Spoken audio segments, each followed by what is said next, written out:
and gentlemen, welcome to the Game Station Podcast once again. And we are at least now not missing a host as usual. So, Dodger, welcome back after your long period of sickness. Hello! I'm not vomiting or dying anymore. That's good. So it's doing great, but I am going to be popping cough drops this entire time. Because I have that what kind of cough drops do you What? Oh, they're called Fisherman's Friend! I've never seen those before. Why don't you tell me about the fact that they're going to taste terrible and you will be surprised by it, but then you reveal unexpectedly that you actually like them. That I'm actually... TB he's a psychic. I know. It's like he knows. You have to go. That's not being psychic, that's dubstep. It's not the same thing, damn it. Being a psychic is dubstep, or vice versa. TB, 2012. Indeed. But yeah, I'm really excited to be back. I missed you guys. So, 2 weeks away. It's far too long. Indeed. From this amazing content. It's incredible discussion that we always have here. Jesse, welcome back to the show. Hi, we might have had one of our best shows last week, and I guarantee no one gave two shits because you weren't on it. Oh, It might have been a very good show. Well, it doesn't help that the VOD was like 5 days late on the Game Station channel, so that might have had something to do with the fact that nobody cares anymore. But hey, never mind. I'm assured that this will not happen again. Words were had, things were said. I am taking bets. We need to set up a bet system in Vegas. Yes. in Vegas, we can't In just Vegas. do it. Specifically We need an Vegas. official bookie. If it can't happen from the comfort of our own homes, it's not going to happen. No. Oh, but it's Vegas. That's like the comfort of your own home. But Guys, can we have a Vegas trip?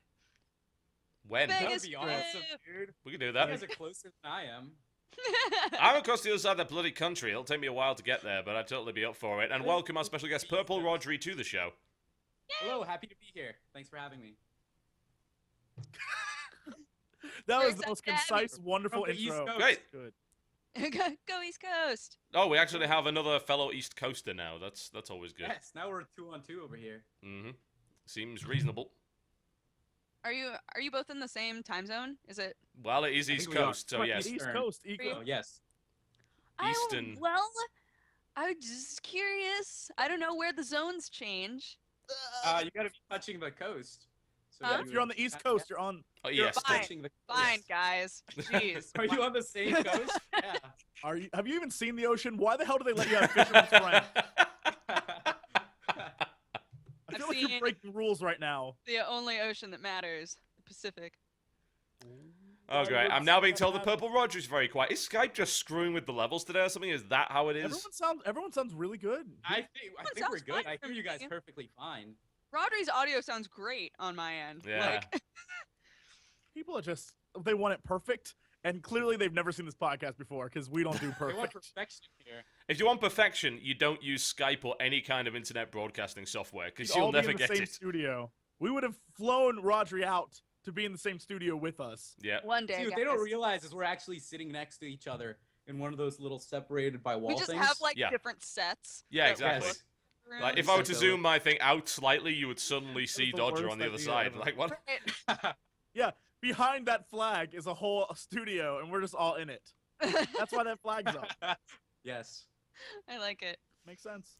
Well, welcome to the Game Station Podcast. We sometimes talk about video games. On this show, we'll be talking about what we've been playing this week.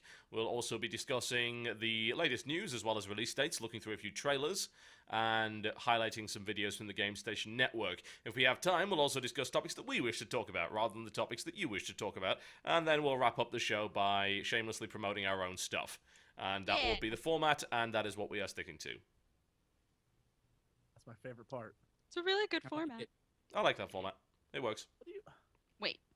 Oh, I'll take it. butts. Are we doing show and tell again? Because I've got something What that I this can is? show and tell. What? Go do it. Show and tell. Want to show and Do it. tell? Does Go anyone for else it. have anything cool this week to show on cam? Because if you This is all don't, you need to know, world. I Oh. mean, I could find Greatest things in something the in my world. room. To hell honestly. with I you. could look around. all right, Oh, God, you I go know. find something cool to show then. He has Tim Tams, which I don't know if I can top that, honestly.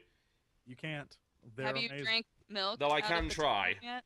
The Tim Tam Slam, everyone Yeah. keeps telling me to do it. I'll be honest with you. I don't have the patience to wait to go get milk. I'd just rather.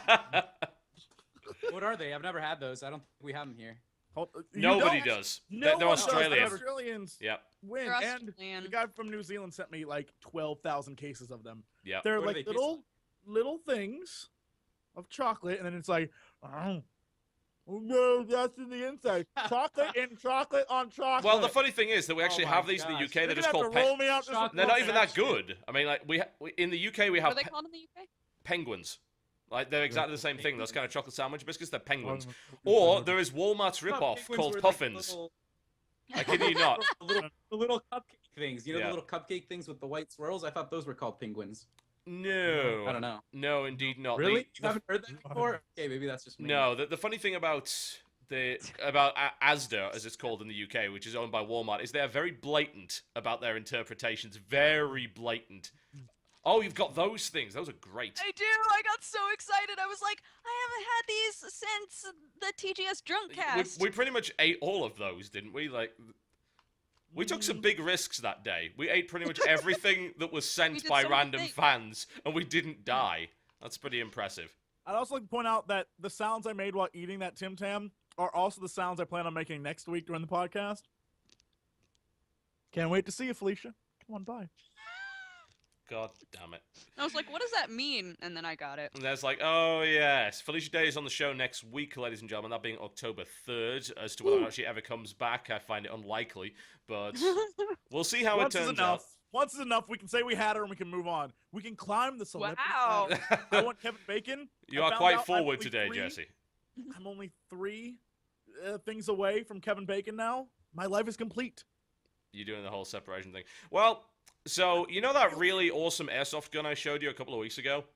Well, it Yes. doesn't work. It's broken. I'll say So yes. I bought a different one, No, butts. which is this one right here. You should shoot it off on camera. Whoa, you bought one? You just decided to buy one? Yeah, pretty much. I thought, why not? Is it because you wanted to have a rifle fight with your wife? Is that what this is? That what this is? No, We were like, this thing what if would we this shoot thing at would each other? hurt a little bit if I were to do I was that. gonna say, I It's- bet the Have you ever speed been on shot that by is one of a those? Little... Yes, I've been shot by one of these, and it fucking hurts. The speed of this is 410 feet per second, so Oh my God. yeah, it's quite painful. It's pretty cool. You can't it's full size, so you can't actually fit it on the camera, but it's pretty neat. It has like a collapsible stock, which is kind of awesome. I like that. And it also has a 4 times integrated scope, which is nice, and fires, I think, about 720 rounds a minute, and a 400 round People love to magazine. see you shoot Realistically, off what are you around. using this for? What is? Mostly shooting the back fence. It's just like having a BB gun, Yeah. but like It's really totally fast satisfying. airsoft guns. Are you shooting pigeons and squirrels with it? Nah. The that's pigeons so and squirrels neat. know to stay well away, I know so people that did it. it's a non-issue. But yeah, shoot targets on the back fence. I'm actually setting up like a target board in the back with some plasterboard and God. things like that. And I Half- may or may half-filled not. bottles of whiskey, half-filled bottles of whiskey Really? in the back. And Do you we have just to have sit there- banjo music in the background as well? Do I have to be on I a was rocking gonna chair say, while I do We this? need a rocking chair. We need a banjo. This is gonna require way more props. Look, if you're willing to buy one gun, you can afford half bottles of whiskey and various other props. This one's a bit pricey. I'm but- just saying, go all out. Don't Yeah, half-ass. it's fun. Yeah, I go might big, start go competing. Like they've got a number of airsoft fields around here to play, so that would be fun. Yes. But Oh my God! Please do it. I'll also probably Film it shoot all. targets with Jesse's face on it.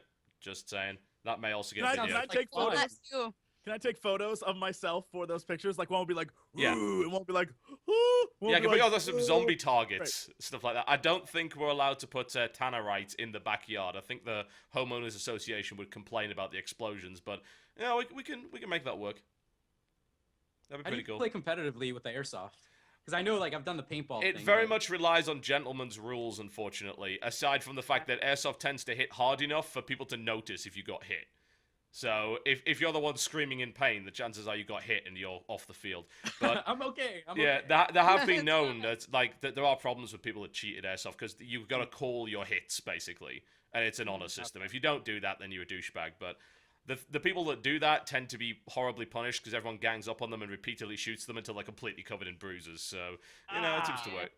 But yeah, there's a lot of good fields in Scotland, for instance. There's a big airsoft scene there. There's one here. The biggest one is actually in California. California has a massive airsoft scene. It's absolutely huge. Of course we do. Yeah. Of course. Another thing the West Coast How did I has not with know this. that? Yep. Yeah, I it's need fun. to dust off my pistol, guys. Oh, yeah, Get you gotta out do there. that.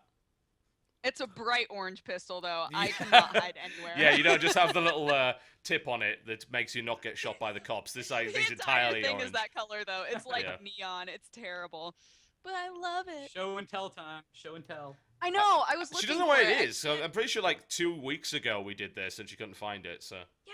Wait. Hold. I just don't. I don't think she Continue. has it. Continue. I'm gonna I look think she's gonna again. find it this time around. Okay. By the way, Indeed. way, Wait, world. That you believe poster in me? the background of her room that says Dodger. That has little pictures of her YouTube videos in it that make up that image. that's It's Wait, which one? mind The one blowing. with the who blue made hair? that? Yes, That's I don't insane. know, but why don't I Are you have that? serious? Maybe Yes, you're just it's not special amazing. enough. Let's get a close-up shot on I'm that. clearly not My that special. viewers are the It's best amazing. viewers. Is really what it all comes down to. Oh, and also there's one that has like it's her as different characters. You can see it with the rainbow. Ah, it's so amazing. Yeah, the one that says So dexterity amazing. bonus on it. Shut that up! one, I hate wow. you. You have awesome fans. My fans Now- just We want me to have become. awesome fans too. My fans just want me to become that person you see on TV that gets lifted out by a forklift. That's what's happening here. I'm gonna be that person. Meanwhile, I'll be like, "Oh, probably I had a poster. My life wouldn't be so bad." Tears of chocolate. Uh-huh. But Sending I him the can't chocolate. find it. Ah. But Never But I mind. can't What find we'll have to do at some point is we'll all have to go to an airsoft field or an airsoft indoor in Cali and shoot a video of us killing each other with airsoft. Yes. That would be great. Yes. Next time I'm out in Do I Cali, buy an let's do airsoft that. Gun? I'm gonna buy the most effeminate Sounds gun, like a lot of fun. one of those little pistols, the little tiny ones that only fires one shot. Oh, that's what's the air, what, a but it only Derringer? You fires can one get shot it. of air. Okay, Great. let's find Jesse a pistol. So we're looking for an airsoft Derringer. The effeminate air. The most and it has to be effeminate like a light pistol. pink, a neon pink, preferably. Okay, well we can paint this neon pink. I have it. I have one for you here, Jesse. I will post it for you in chat. This is Wait a minute. This is an airsoft gas-powered Derringer. We could Wait. very much paint this Can pink. we have that one? Which one's What? that? What are you sending me? Oh wow. Okay, I'll see if I can. Oh my God! Yes. That's nice. Wow. Oh Okay. my God! Can someone like? I'm I'm link just this gonna in chat. try and show this on the stream right here. I'm just gonna move it in front of your face. I want this. This is it. This is the Da, one. da, da, da. This The is one. the one. Yes. Holy balls! That's amazing. There we go. We have an answer. This is the weapon you're going to be getting. You're going to be getting a pump action Hello Kitty airsoft shotgun. Wow, is that ribbed for her pleasure? It looks like it is. I like the stars It's at the end. $538. Whoa! Hello Kitty shotgun. Wow, The I thought stars mine at was the end Are expensive. amazing. The stars remind me of like a cartoon, and you fire and little stars shoot out like. Blah, blah, blah, blah, blah, blah, blah, blah. I want that badly. That's incredible.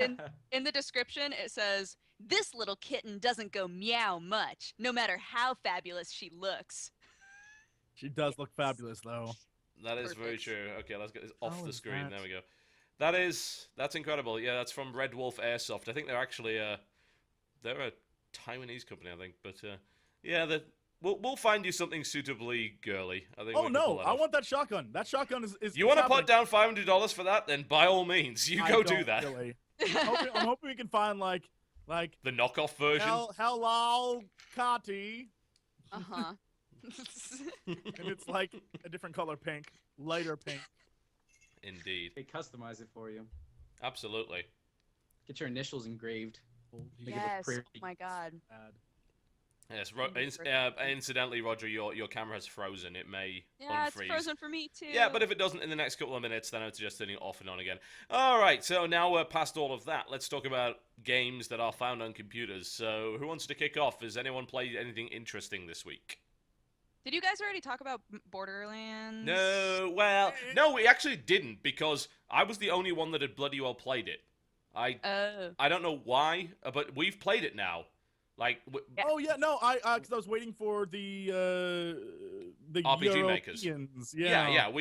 I've played it now, and I played it with Jesse, Husky, Like a good and 4 hours. Blondie. Yeah, Sir Blondie. Yeah, that was the reason. After that, I actually had one of the most unpopular videos I've ever released, where I basically talked for about 20 minutes about multiplayer and said that I didn't really find it all that entertaining, and apparently that is heresy.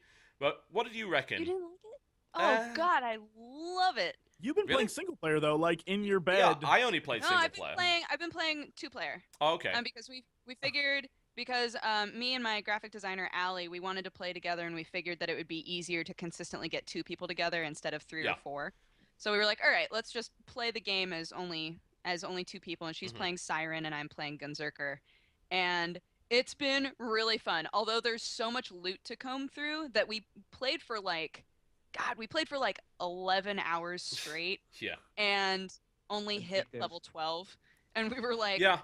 God, there's just so much time that we spend opening all of the crates, figuring out who gets what ammo, like... Yeah, Oh, you're better than us. Yeah, I think I'm still only level 14. I'm pretty sure I put 16 plus hours into that game.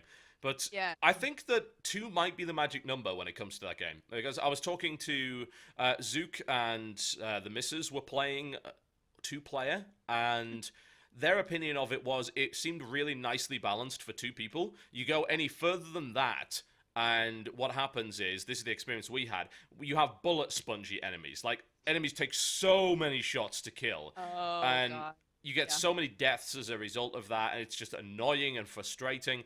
Whereas with 2 people, it's about right. The problem with doing it single player is that there's some bosses that are really designed to have you be behind them at some point, which you can't do unless you happen to have 2 people. Right, So- unless somebody is Also- attracting its attention. Yeah. Single player, to me, I had this experience with Borderlands 1. Single player feels very MMO style grindy. Like, it's like, go The to quests this are a point, bit kill these generic, guys, do and this. it's like, I can get see 6 that. of these, What's get the 10 of change that these. 2-player then? It doesn't follow that. Well, it's path? friends. I don't know. It's weird to explain, but their ads are dead on when they're like, bring friends. They're actually giving you advice. That isn't like a tagline. They're letting you know you probably should bring some friends to this because you're going to be really bored if you don't That have doesn't any. make Better the questing experience, content yeah. any good, though, does it? Because you can do that with any boring MMO. As long as you've got friends with you, it'll be fine. I don't Right. view that as a feature. Well, when you think about it, it's Games should be more fun when you play with friends. Everything's Like, more it fun when you shouldn't play with change that friends. much. Everything.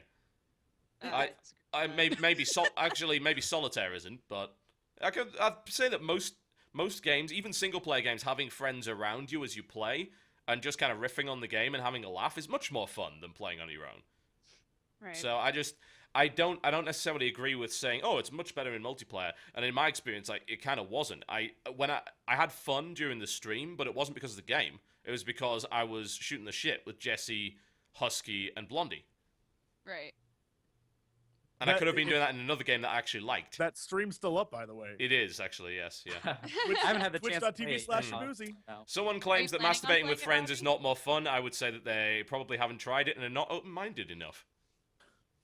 Rodri, are you planning on playing it, or do you have any interest? I probably will play it, but I've just been really busy with like university and stuff these past couple weeks that I've just kind of been taking it easy. I have been playing a lot of League of Legends though. I don't know, Oh, kind of yeah. really been getting into that lately. I don't know, just something that's really picked up with my Did no friends. one else just see what just happened here? Did no one else see the hilarious comedy? Two things happened. One, TB's one of the few times he ever comments on what happens in chat, it's about masturbation. And two, Dodger completely combs over it and moves on instantly. Doesn't even address it and just is like, so what do you think, Roger? How did we miss this? That was Changes comedy gold. conversation. It's always the best, isn't it? Gold. That was great. Trying, guys. That was wonderful. I just want to point those 2 facts out. Continue. League of Legends. Yeah, Thank you, That's Steve. the thing. League of Legends. It's just, there's a lot to it. I mean, I've been trying out a lot of different champions. I don't know about you guys. Have you played it before? Yeah. Yes. A little. Yeah. Are you good at it? No. I've played 4 times and I won my last time. I left I've- while I was on top. Yeah. I'm never touching it again. I've played 1,500 hard, man. matches It's really and I hard. suck at it. So, yeah. It's a ridiculous game. Yeah, I it still really have is. to get the hang of it. The amount of stuff you have to learn in that game is just beyond silly. It really is. There are few games that are as challenging as that to get good at because of how much stuff you need to know. We're talking like item builds for every champion, all of the abilities of every champion, how they interact, what the matchups are, what the meta is. It's Oh, it's blinding. And then, of course, if you make a single mistake, then your entire team's on you incredibly rapidly and ripping you apart like a pack of rabid raccoons. That's why it's horrendous. hard playing with like 4 other people online. Like it's easier when Yep. you have like 4 friends, Skype. Yes, But, like, that's the way to play that game. Like online, it's so hard. It's really crazy. It depends on if your friends like really know the game well or not. Because if they really know the game and you don't know it very well, they'll be like, "Come They'll over shit here on and you get for the it. red. Yeah. Get the red. Get the Oh, red." yes, Like, yes. who are you Happens all the talking to? Are time. you talking to me? I don't even know what the red is. What are we talking about right now? Like, it's just What is that so. noise? It can get really confusing that way, Yes. but Yes, I agree. I'm liking playing MOBA games more. Although I tried to play Dota Dota 2, I opened it up and the user interface was just in the like join a game. Just the user interface right there made me go, what do I do? am scared. Yeah. I'm gonna just close this. Yeah. I'm more scared of It Dota is. 2 than I am of laddering in StarCraft. It is an intimidating game. Seriously intimidating. So serially. I'd much rather just StarCraft's- watch it. Yes. Well, Blizzard Any All Stars other- is out soon. That's a thing. That's going to be Is a that new Dota game. a freebie dealie? Yep. With, Yeah, play that StarCraft? free. Yeah, you don't even need StarCraft to play it. You're going to be able to play it for free, regardless, which is pretty That'll be legit. interesting. It's going to Here's have. the thing, though. Does Yes. Blizzard have? Is that something they're actually going to push, or is that just for Yes. funsies? Yeah, they want to push it. There's like we're ready to support this as an esport. Like, okay, I'm interested in that. They're going to throw money at the LOL Chinese money. It's going to be a money war. Like It's just throw already a money at money each war. other. Riot and Valve have already gone at it in the money wars, and Blizzard is now getting involved. It's a good time to be an esports athlete. There's a lot of money floating around. Oh shit! I should have spent time. Who's your learning money how to play on? Who's games. your Vegas bets on then? I don't know. I think if Valve takes it seriously, then Riot doesn't have a prayer. But that involves Valve taking it seriously, whereas Riot is all in on this because that's their only game. If League fails, they are out of it. I mean, this is a company that's grown so quickly, has got a ton of investment from very rich Chinese firms, and this is their only game. And they have no intention of making another one, from what I've seen. There was the announcement ages ago. They were looking at LoL 2.0, where they completely redo all the graphics. They're still working on that. We've heard nothing of it. And they are reliant entirely on the income that LoL brings. So if LoL declines, then they're in a lot of trouble. They have a big office. I have been to their big office. There are hundreds of employees there. There is a lot of money involved in that company now. So we'll see. It depends if Valve Are they making that much money off of just like people buying the Riot points? Really? They have- God, yes. they nickel and dime you, Are you man. kidding? Yeah. Yes. They have That's so not a much lot. money, That's not a they lot don't of know what to do cash, with like, it. Skins, like you start buying the characters and it's just like addictive. Yeah. Oh, cool. A new skin. I'll take it. $5 Yes, bucks. Skins aren't too expensive. It's fine. Then it adds So it up. was like to, the $20 30 skin, Pulsefire Ezreal. And Yeah. it's so brilliant that they like rotate what characters are free, because then if you get like really attached to one and you're like, oh, it's not free anymore, you want to keep doing well and you're They're like, sneaky I'll bastards. just buy it. I'll just Totally, buy it's- it. It's what Yeah. It's $5. Oh, okay. it's good. And the best part is they something that we saw at PAX, which was hilarious, is the free skins they give out. Yeah. Right? It's Yes. not for stuff that you have. It's just like, here's some skins to characters that we like. You have to buy it if you want to use it. You have to buy the character though. And everyone I'm freaked trying out. to think They which were like, oh my Which one was it? It was So They had two. Arcade Sona. Yeah. Well, And there's Sona's another a one fairly there. old character now, so I'd be Mhm. surprised if some people don't have Yes. it. Well, I don't. You don't have any Okay. characters aside from the ones. That, I Actually, went out on what top. I'm the Who did you Michael play Jordan with? of Who did LoL. you play with when you went out on top? he played with Susan me. Nasus. Yeah. Dodger was there. She witnessed it. I played with TB for like 15 minutes and sucked. Then I played with Krendor and Apparently, you sucked. get the character with the skin, by the way, so your complaint is moot. And then I Gloss over that. and then I played with Dodger and Krendor and sucked. And then I was like, F it. I'm gonna try this melee character. And I was like, no, don't do it. And I was like, Nasus, that seems like a guy. Oh, and I was Christ. Like, Susan, Don't play Susan, Nasus. and I just went in and killed Did everyone. really well. He It did was awesome. I That's was like, surprising. Nasus actually has a reasonably high skill ceiling to use properly. I don't know what happened. It might have been luck. I was just like, I'm done. I got nothing else to prove. I'm done. All random, all mid is the only way to play that game. Just all pile in the mid. Play the proving grounds level. Just do that over and over again. It's best. The skin codes come with champions? Yes, they do. Well, but we didn't get codes. No, we didn't do codes. We did, at PAX, it was go to one of the 3 laptops they had set up and enter your name. Oh, they do that? Oh, it's because Yeah, people we were didn't get using. codes. Oh, they probably it's because people used to be selling those codes. Like at last packs, people were getting the codes and selling them online. So they probably wanted to get rid of that. You know what upset me though is that in order to make sure that the line kept going, it wouldn't tell you if you put in the wrong password. Right, so I had no clue. Yeah, so I like put in my name and my password, and then I realized later, oh my god, that's my password to Steam. That's not my password for LOL. But it didn't tell me, so I'm like, no! I would have to stand in that line all over again. It's okay.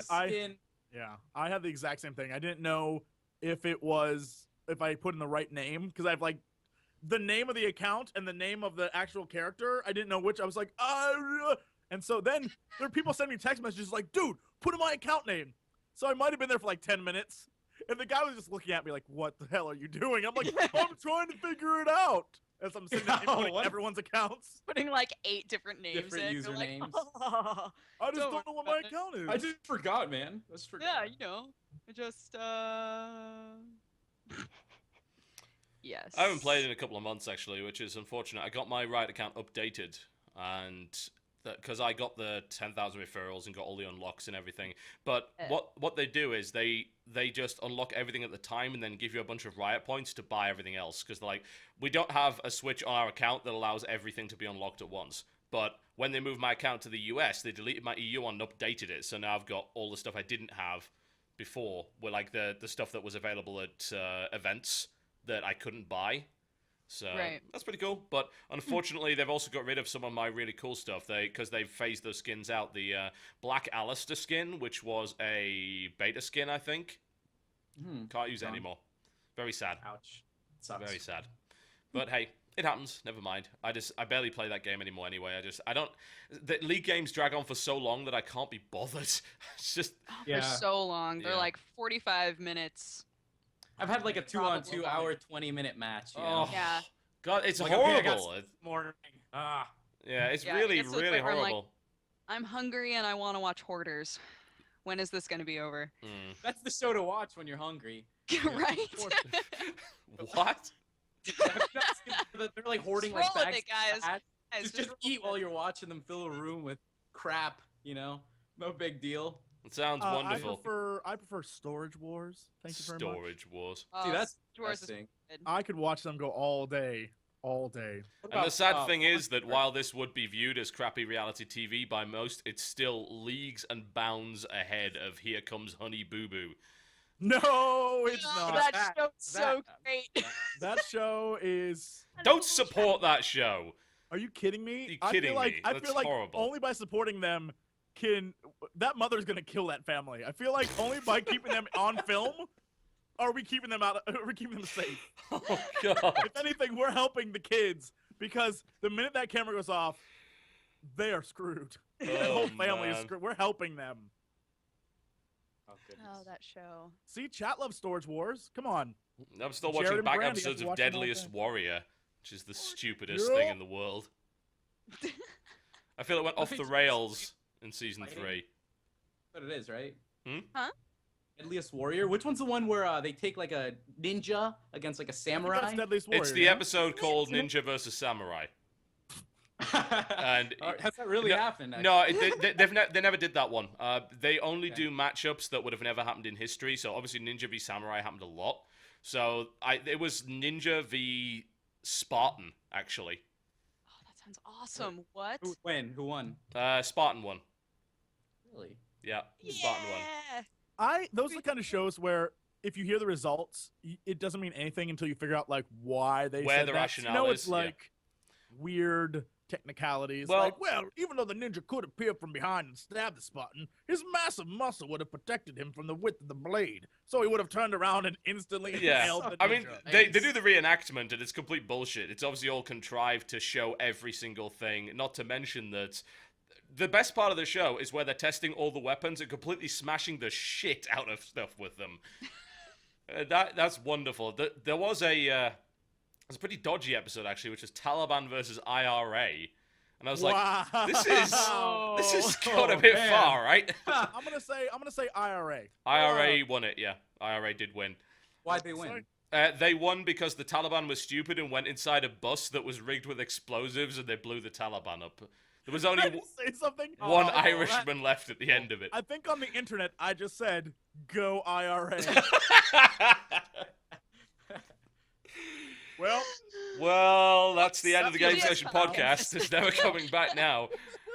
Oh man. Okay, right. Let's get back on the games, shall we? So, I played a few things this week, but Dodger seems like she wants to talk about something. So, what have you been up to? I was just gonna say to gloss over the IRA comments, we could talk about boobs, and I could say that I played Dead or Alive 5. Ah, excellent. Is it any good? Quite the boobs in that game.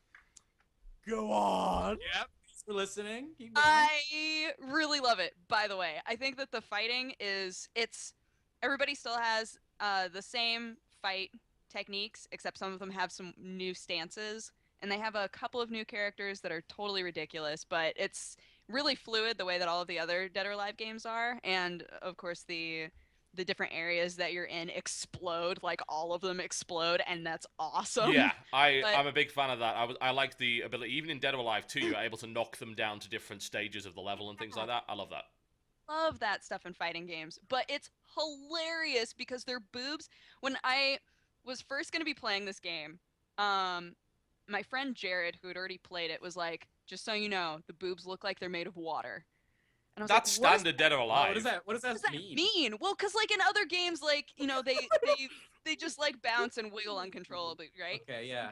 No, in this game, they'll be standing totally still and their boob will be like rippling. It's like not even moving. It's like rippling. Yeah, that was Fantastic. there's some really weird videos on YouTube of Dead or Alive Extreme Beach Volleyball. The same thing happens. It's ridiculous. It's What's totally. the plot for the fifth one? Huh? Like, what What's the about? Like, Who cares? I killing don't. people. I'll be honest. I haven't played story mode. There's no point. There is just none. That I played. I've got Dead or Alive Dimensions for the 3DS, which is actually really good. And what that does is it takes you through all of the story from 1 all the way to 4, and I still don't know what it's all about. So it's nonsense, complete nonsense. Ridiculous. But I've always loved the fight mechanics in those games, and I like the counter system. I think it's very fluid. Yeah. Oh my gosh, the counters are great. And now you can do reversals and counters on throws, which I don't think has been in it before. So that was exciting for me. Somebody tried to throw me and I was able to counter it, and I was like, "Ah!" I got really excited.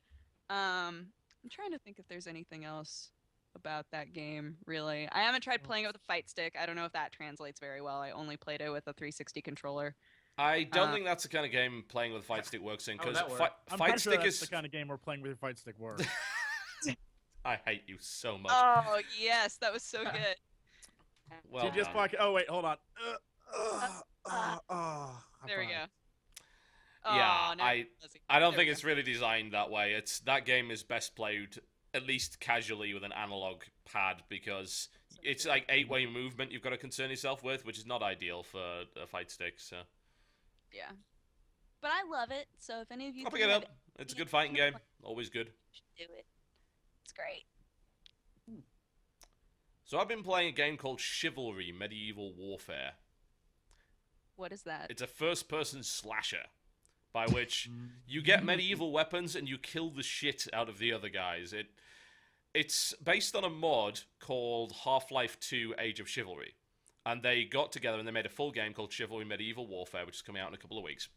And I was playing a class called the Vanguard. And you can pick from a spear, I think it's a greatsword, and a bardiche.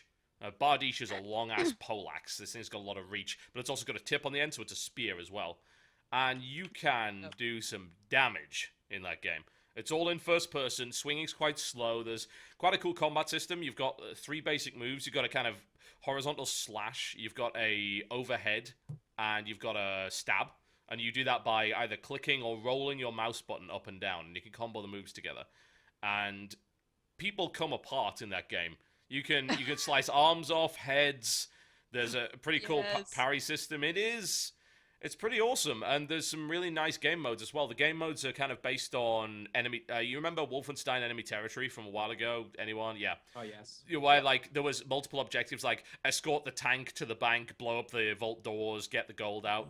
Yeah, it's pretty much that. Only it's take the corpse wagon to the gates, break down the gates, empty the corpses into the water system to poison the nearby village, and then go and kill the king's family, which is hiding behind these doors. And there's one which is just purely slaughter the filthy peasants. And that sounds there's 100 lovely. filthy peasants on a level. There's guys defending the filthy peasants, and then there's guys attacking them. And there's another one where you got to burn the fields and the granary and slaughter the innocent. It's really kind of awesome. Pillage I love the that this game village. is called Chivalry. And Yeah, that is the that's what I'm irony. talking about. Like, Well, there's there's two anything. sides. There's the chivalrous guys, and then there's the really evil guys. They all have different Okay. voice acting as well. Like the most of the voice acting for the evil guys is just kind of screaming very hoarsely at the top of their lungs. There's a battle cry button, so you just like keep spamming the battle cry button, and there's a wide variety of different screeches, and then you slaughter people. It's really quite fantastic. I want that game to have on their website. There's a wide variety of different screeches. TotalBiscuit. That was the quote. Yeah, actually, Ravaged asked me for a quote. I need to come up with something like that for Ravaged. It's like, there's a wide variety of different swear words. There you go. Boom. All the swears. TotalBiscuit. Yeah. Yes. I Chivalry coming out in a few playing weeks. It's fun. Warcraft the last 2 days, like Oh, nonstop. So Oh, is man. my roommates. Miss Good. Master Good. Your Panda. roommates are smart people. Yeah. Tell The me new about expansion- Masters of Panda. Pandas all day. What has the new been your experience expansion- over the last couple of days? It's kind of wonderful. I know I'm one of those people who like every time WoW drags on, I'm like, oh, this game's so old and boring now. And then a new expansion comes out, and I'm like, I love it. I love you so much. What came out, the panda thing? Yeah. Yes, Yeah. Fighting Panda pandas? thing. Yeah. The new Awesome. zone is like example of last night. Krendo and I were streaming, playing through the second zone, the Valley of the Four Winds. Halfway through, well, first off, I don't know what Blizzard's fetish is right now with young, annoying girls. But after Leah in Diablo 3 and now Lily in Oh, come on. there's Oh, a girl man. named there's a panda girl who hangs out with Chen Stormstout, like a total badass, Mhm. and she's like, Uncle Chen, why are we drinking beer? That's borderline what her voice is.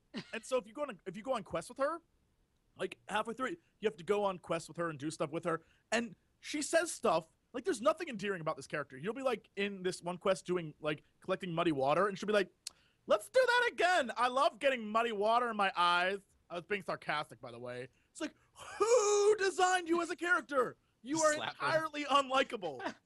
And every time she talks, I'm just like, I'm gonna kill you, little girl. I hate her so much. But that said, everything else is wonderful. Like, there's a bunch of little things. Well, besides the world, the new Pandaria world, for example, is so damn beautiful for a graphics engine that is, let's say, 9 years old at least, because the game's 7 years old. So you have to figure they started before that, right? 9 years old. It looks great. And the thing is, we were there, and then after he left, I went and did pet battle stuff. Going back to the old zones, the difference is really stark. The old zones look like shit compared to the Pandaria zones. It's true. They really That's do. always the way, though.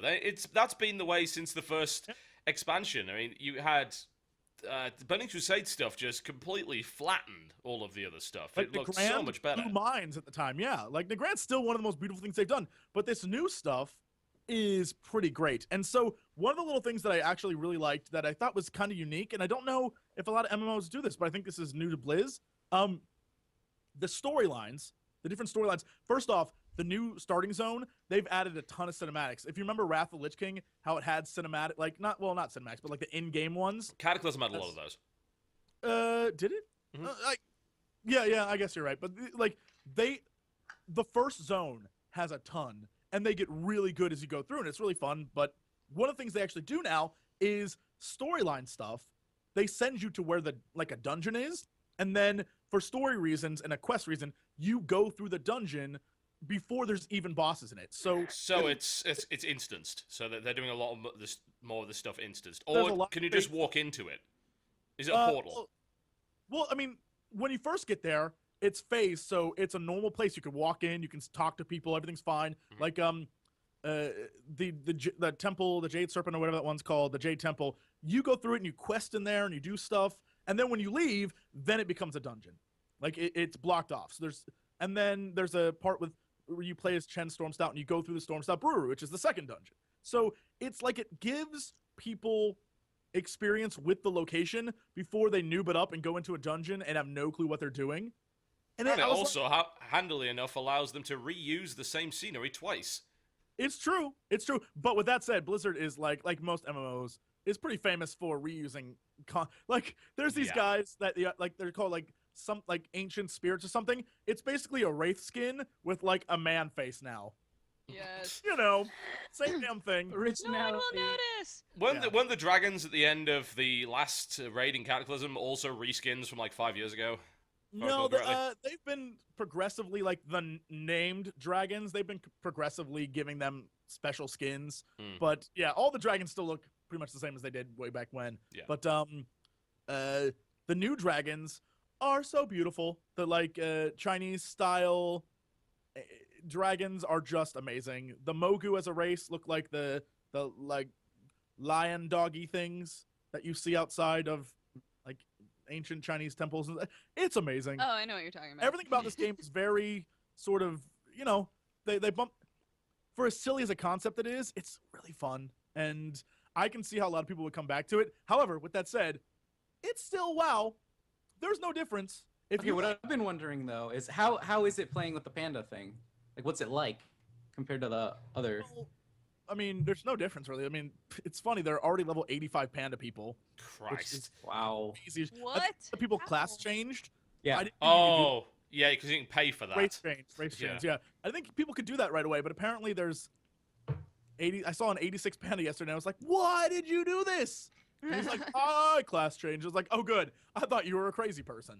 And so, How you've been playing, you know. I don't see how that would be even possible. You know, in one day to get to 86, nah, can't be done. How fast can you get to 86? Not in a day. maybe Like a week? A week? Yeah. there's people in my guild right now who, without cheating, are level 90, and they were level 90 yesterday. So a day and a half to get 5 levels. Fucking hell. Jeez, man. But they did it through the least fun way possible, which was grind out dungeons over and over and over. And I did that in TBC, and I enjoyed the hell out of it. Thank you very much. I had some amazing gear by the time I got to the end of that.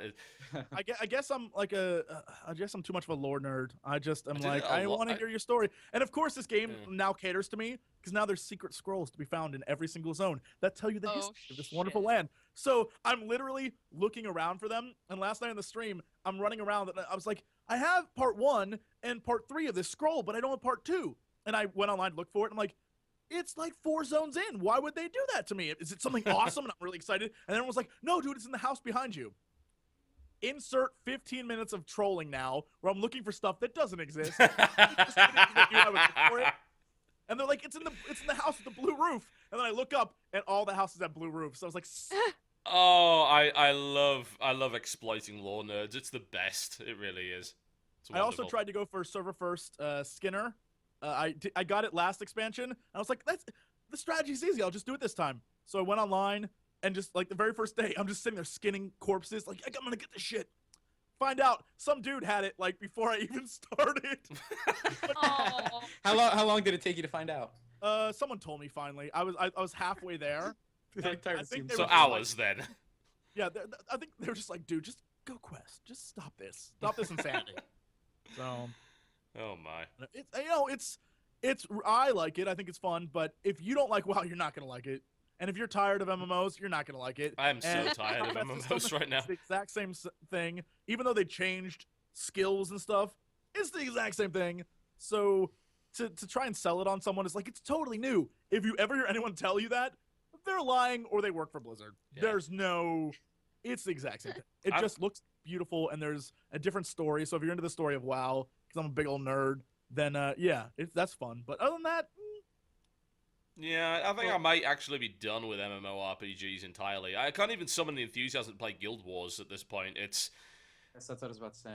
It's just like, it's an insurmountable wall every time I look at it. It's like, oh god, I'm gonna have to play this so much to actually get anywhere with it. And well, I mean, Guild Wars 2, I still think has like a really fun leveling system, and the PvP is still the best. It's still great. World v World, like every Friday, that's like my thing. Servers set. I have PlanetSide 2 beta. I don't care about World v World. You know, I can fly actual aircraft and shoot actual FPS guns in PlanetSide 2 and have this same experience. But in PlanetSide 2, while the experience is the same, does it have like you can blow up bases and take like an example of why I love Guild Wars 2 is we were my guild and we were assaulting this server because you can fight different servers. We were assaulting a server. And we had taken their power orb, and we were securing a base and fortifying it and building up the walls and stuff, and we were doing great. But the southern half of the server, nothing was really happening there. But the other team was consolidating their fortresses, and I was like, how can we best mess with these guys? So I took a ton of trebuchets, went down there, got on an island, and started lobbing like fireballs at their walls, not their gates, not like somewhere. Just a random wall, and I destroyed the wall, and then we ran in through the wall and took over the fort. Like, that stuff, like, where you can destroy everything, makes that amazing.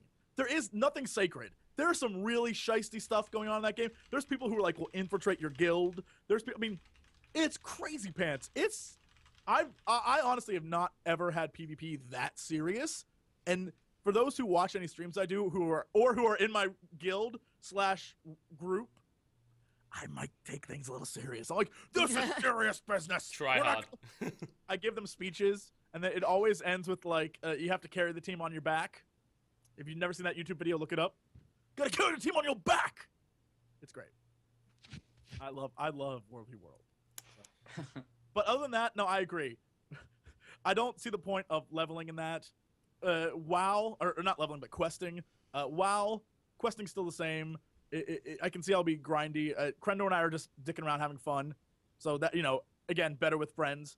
And I don't know, most MMOs, I agree with you. I think MMOs in general, MMORPGs, sorry. The questing system, leveling, playing them, getting kind of tiresome. I think we talked about this last week. We created our perfect MMO. Yeah, let's not go too in depth on it. A lot of people really, really liked our discussion, and they were like, I'd buy that game. And I was like, good, because you'll save your money. It will eventually come out. Yeah, the game that we will never release. Like 20 years. Yeah, that'll work. All right. Anything else that people have been playing this week? I started the Testament of Sherlock Holmes, the new Sherlock Holmes game, Yes. and it's great because it's by the same company that did all of the other Sherlock Holmes games, but they put more money and time into it. The textures are way better, the movement is way better, and I feel like what they did, they said, we're gonna make the way that you do deductions the same, the way that you approach a crime scene is gonna be the same, like everything in terms of the mechanics will be the same, but we're going to identify the things that were tedious, the things that didn't necessarily need to be part of it, and we're going to take that out. And it made it so good. I've only played like an hour of it, but I really, really, really like it so far, and I'm really excited to keep playing it. Apparently hour two is when it goes downhill. It. Huh? Hour two, it just... Hour one's like, so good that it's just like... I can't wait for hour 2 then, because that's probably when I'll start loving it more. But yeah, I think if you like point and click crime games, then Testament of Sherlock Holmes is a really good step up from the other Sherlock Holmes games. What's the story about on that one? So far, Moriarty. So for the first 1 hour. Apparently, so. For the first 1 hour, they take you through like the very end of a crime so that you learn how to use the game if you've never played them before. And then the very beginning of this new crime is that a bishop has been horribly tortured, and we don't know who did it, and we don't know what they wanted out of it. He's dead. Did he die? Okay. Oh, I thought you just said he He's got hella tortured. dead. Like, I don't know who did it to me. Hella dead. You walk in and he is busted up, and you're like, whoa. So you have suspicions on who it was? We know that it was some like just normal blue collar workers that were probably hired by somebody with a lot of money, but we don't know what they were looking for, and we think that they didn't get it because the Ooh. bishop was into self-flagellation and he was able to resist torture for a long time. Those are all the things that we've learned so far. So That is the first hour of a game if I ever heard one. yeah, dog. A lot happened. Yep. So A lot better than the first half of XCOM. The demo came out a couple of days ago. It's everybody was so excited for the demo. I haven't played it. there's not enough to the demo, and they give you too much early stuff because they're scared of spoiling other things. And the problem is they left an impression that the game was seriously dumbed down in comparison to the originals, and that is not what you want to do when you've got a really big, important franchise like XCOM. That is not a good idea. So there's been quite a lot of criticism of the game. Rock Paper Shotgun put out an article that said most of this criticism is wrong because 40 hours in it's different. It's like, well, that's fine, but at the end of the day, this is... Wait. Rock Paper Shotgun has played over 60 hours of this game. Like, for some reason, I don't know why it is, they just gave it to the RPS guys, and barely anyone else has the full game. And they have just gone so in-depth on it, which is great. But at the end of the day, if you're going to put out a demo, then that's going to reflect on your product in some way. So if you choose to only put out a tutorial mission and the second mission of the game, give you no base building, give you no trooper customization, give you no aerial interception, and script the hell out of both of those levels to the point where there is no mystery in any of them, which is the real strength of XCOM, the idea that it's dark, it's creepy, there's randomly generated levels, you have no idea what's hiding around the corner, and you'll probably get killed by it. Yeah, it's not that great. Also, they defaulted it to easy difficulty. Someone managed to unlock it via .ini file edit, and apparently it's a lot better when you do that, but they didn't put their best foot forward on that game. It's still good, but it's not good as an XCOM game. Like, a game that's good as an XCOM game is Xenonauts, which is a game that's coming out from an indie dev that is basically a recreation of XCOM, but set in the Cold War era, which is really cool because the way that they've done the tech in that game is way more interesting. So yeah, I'll still pick up the full game and hope not to be disappointed by it. But again, the demo left a bit of a sour taste in the mouth. It's too bad. It's bad when the defense of your game is wait 40 hours. And Yeah, then I was it's gonna good. say 40 hours in. I don't have the patience for that shit. Yeah, Like, this is the 1 argument. hour That, in with Sherlock Holmes and yeah, I man. was talking about. I said the same thing with Borderlands. Actually, someone said, "Oh no, in New Game Plus it gets much better," or in Diablo 3 in Next Difficult it gets much better. I do not have 20 hours for this game to get good. I want it to be good now. And That's if your not the game way isn't that it good should at the start, be. That's bad design. yeah, If that's it is bad design. It's not unquestionably bad design. what would make you want to play that long, you know? If Right, you don't if- get into it. You at want the to start. soldier on through? You know what? I don't have that kind of time. You know, if I'm an unemployed kid with nothing better to do with my time, maybe I'll accept that. I'm not. I've got a lot to do. I want the game to be good from the start. And if it isn't, then I'm going to have problems with it. But even a person with infinite amounts of free time Should you still have to view that have as your bad. reason- Yeah, you're still not going to sit through a shitty game and be like, I hear it gets better 40 hours in. Yeah, man. Who That would do immediately make me go, maybe I just won't Won't play it. Maybe I'll play another Yeah, game instead. Yeah. But I'm sure XCOM gets better before that. But, you know, just bear in mind that those games are designed to be played over the long term. But still, the starting missions of the original XCOMs were tense. They were actually some of the most tense in the game because your technology sucks. And you are just cannon fodder. Like, aliens can completely destroy you if you don't play it right. When you get later on in the game and you're in power armor and you've got all sorts of crazy mind control tech, it's not actually as interesting because you're more powerful and the fear aspect starts to disappear. So I want my XCOM game to be good from the beginning.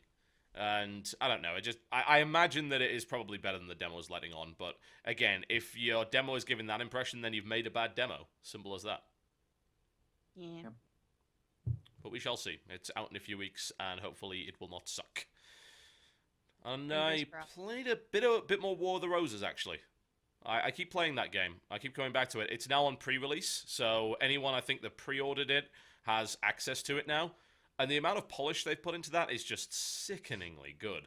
The game looks gorgeous. It's the best-looking game I've ever seen from Paradox, ever. It's like a full 1080p, really nice game with all the latest advanced effects, like weather effects that blow you away, really nice shiny armor. Lighting is Look it up. awesome. Making me look it up. And I know, that's what I'm doing too. well, it's a medieval combat game. It handles quite similar to Mount and Blade, but it's a bit more refined and it's focused on multiplayer battles. And the foliage, so this is going to be a really weird statement. can't The even get to the foliage is website, really it's asking nice me. in the pictures. yeah, the foliage is really nice. Like, there's a lot of detail in that game, a lot of it, and they've polished it so well. But it still has a few problems. The combat's still a bit whiffy, which I don't really like. I think it's just to do with the animations of people attacking you. They're kind of like, let us say this screwdriver is a sword. Yep. Oh, Now, wow. just saying. So normally you would, with a sword, you'd kind of have these very strong kind of thrusts like that. Yeah, and it's more like there's no acceleration in the thrust. It's kind of like going like this, sort of waving around. And you don't really get that feel, that you don't really see some real impacts or anything like that. The combat still feels a bit floaty in full-on hand-to-hand combat, which is unfortunate. I think they still need to tighten that up. What I will say is archery in that game is superbly satisfying. They have got the sound design in that game is completely down. You fire off an arrow and it feels great because you've got a lot of tension on your arm and the arm shakes, and then when you fire it off, it feels like you've really thrown a lot of force in one direction. And when it hits somebody, the noise is it's beautiful. Even when you get a headshot, the medieval announcer like goes, "Headshot!" It's like, yes. That's great. That's what I want. The hit detection in that game is so precise as well. You could send an arrow through the visor of somebody. That's possible. You can actually lower and raise your visor in that game, which blocks out areas of the screen if you do it, but it protects you from arrows and attacks. The hit detection is incredibly precise. You want to shoot someone in the finger, you can shoot someone in the finger. You look for the unarmored part of them and send an arrow in that direction. Yeah. So, it's got problems.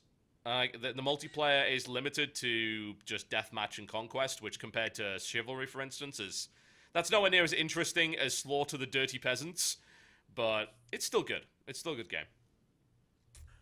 Slaughtering peasants. Slaughter It's those filthy interesting. peasants. Total piss. Not a lot tops that.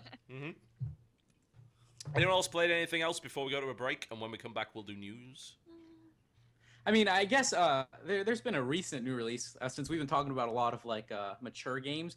Kirby's Collection came out this week, or like I did the not, past week or actually. something. I didn't know that. Yeah, it's like the 20th anniversary thing for Kirby. I don't know, it's just like a Oh. big bundle of like 5 Kirby games or something and That's thrown into awesome. one. I mean, I checked it out, but the only bad thing, it's games that have been released for a while. But I mean, I still play Kirby games. They're great. Yeah, I was actually aware of this, and the reason why is at PAX I didn't get to see it because I had to catch Aw. my flight on Saturday. But they had a bubblegum That Kirby chewing thing. contest. Yes, they did. Yes. And everyone who went, and I wanted to go to this so bad, everyone who went got a pink t-shirt with Kirby's face on it.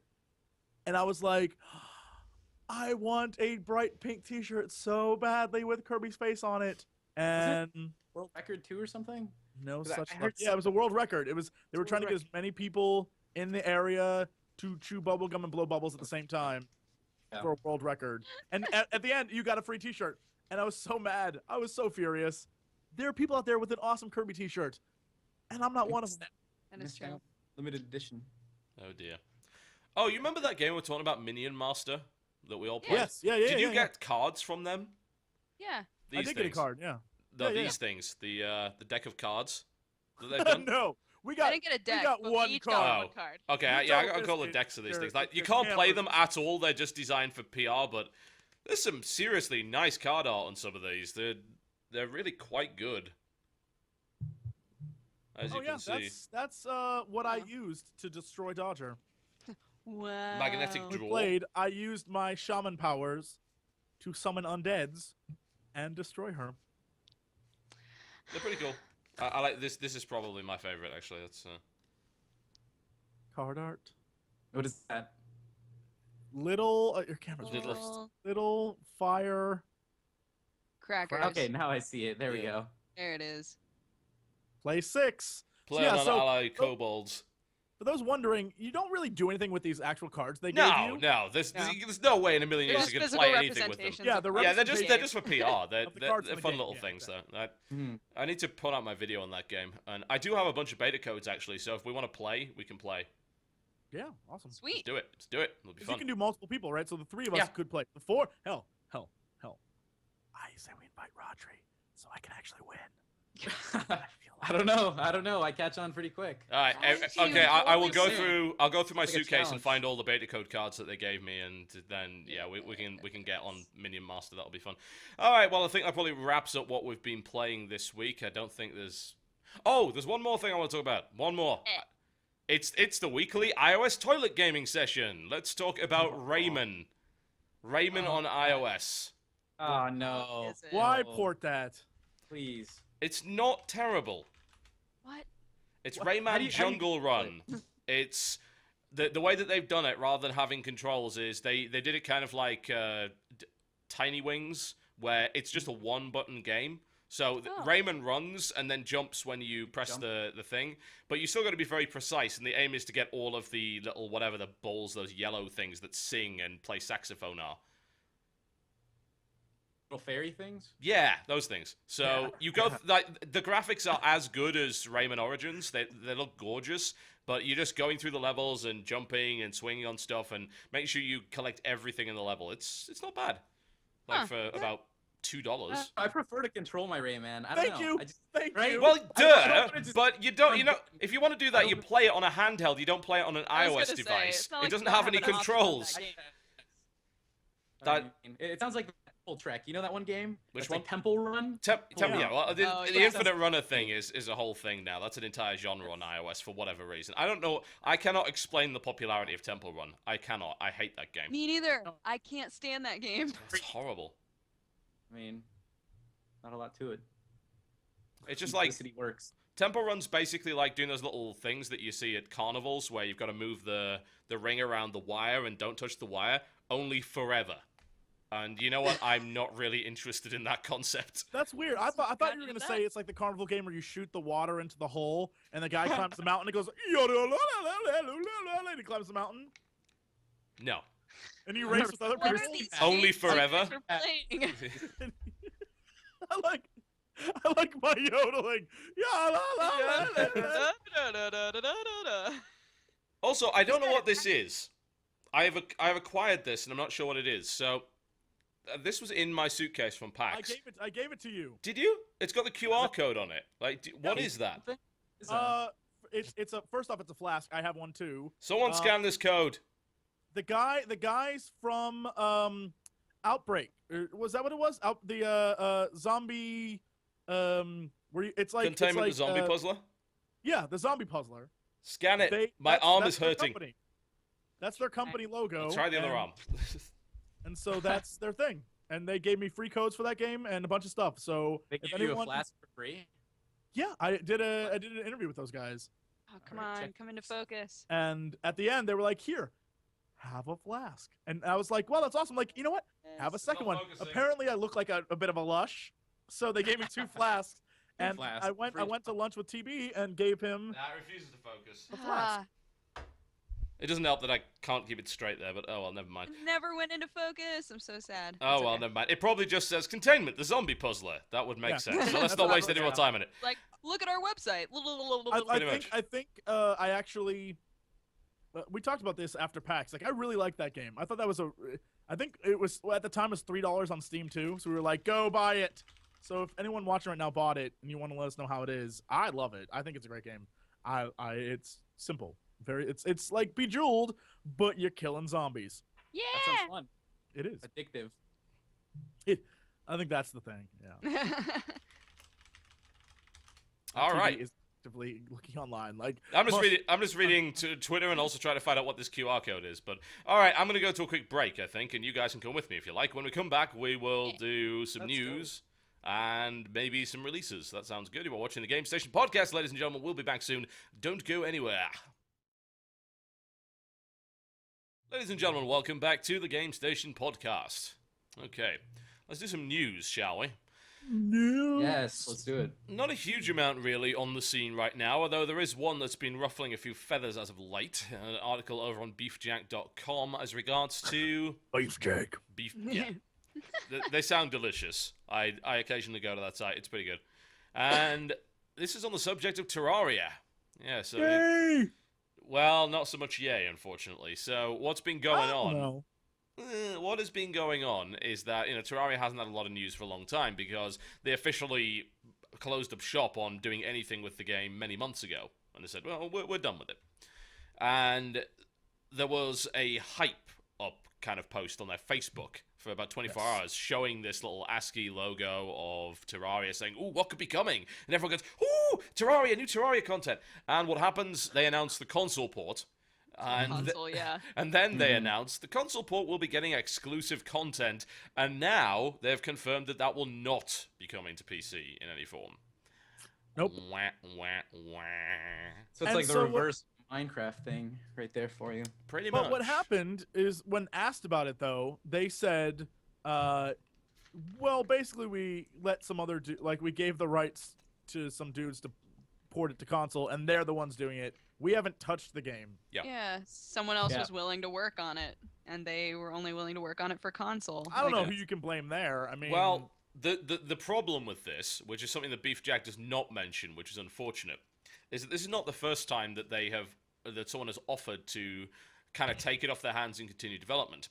There's a company called Gaslamp, who are responsible for Dungeons of Dreadmore, who are rather wonderful.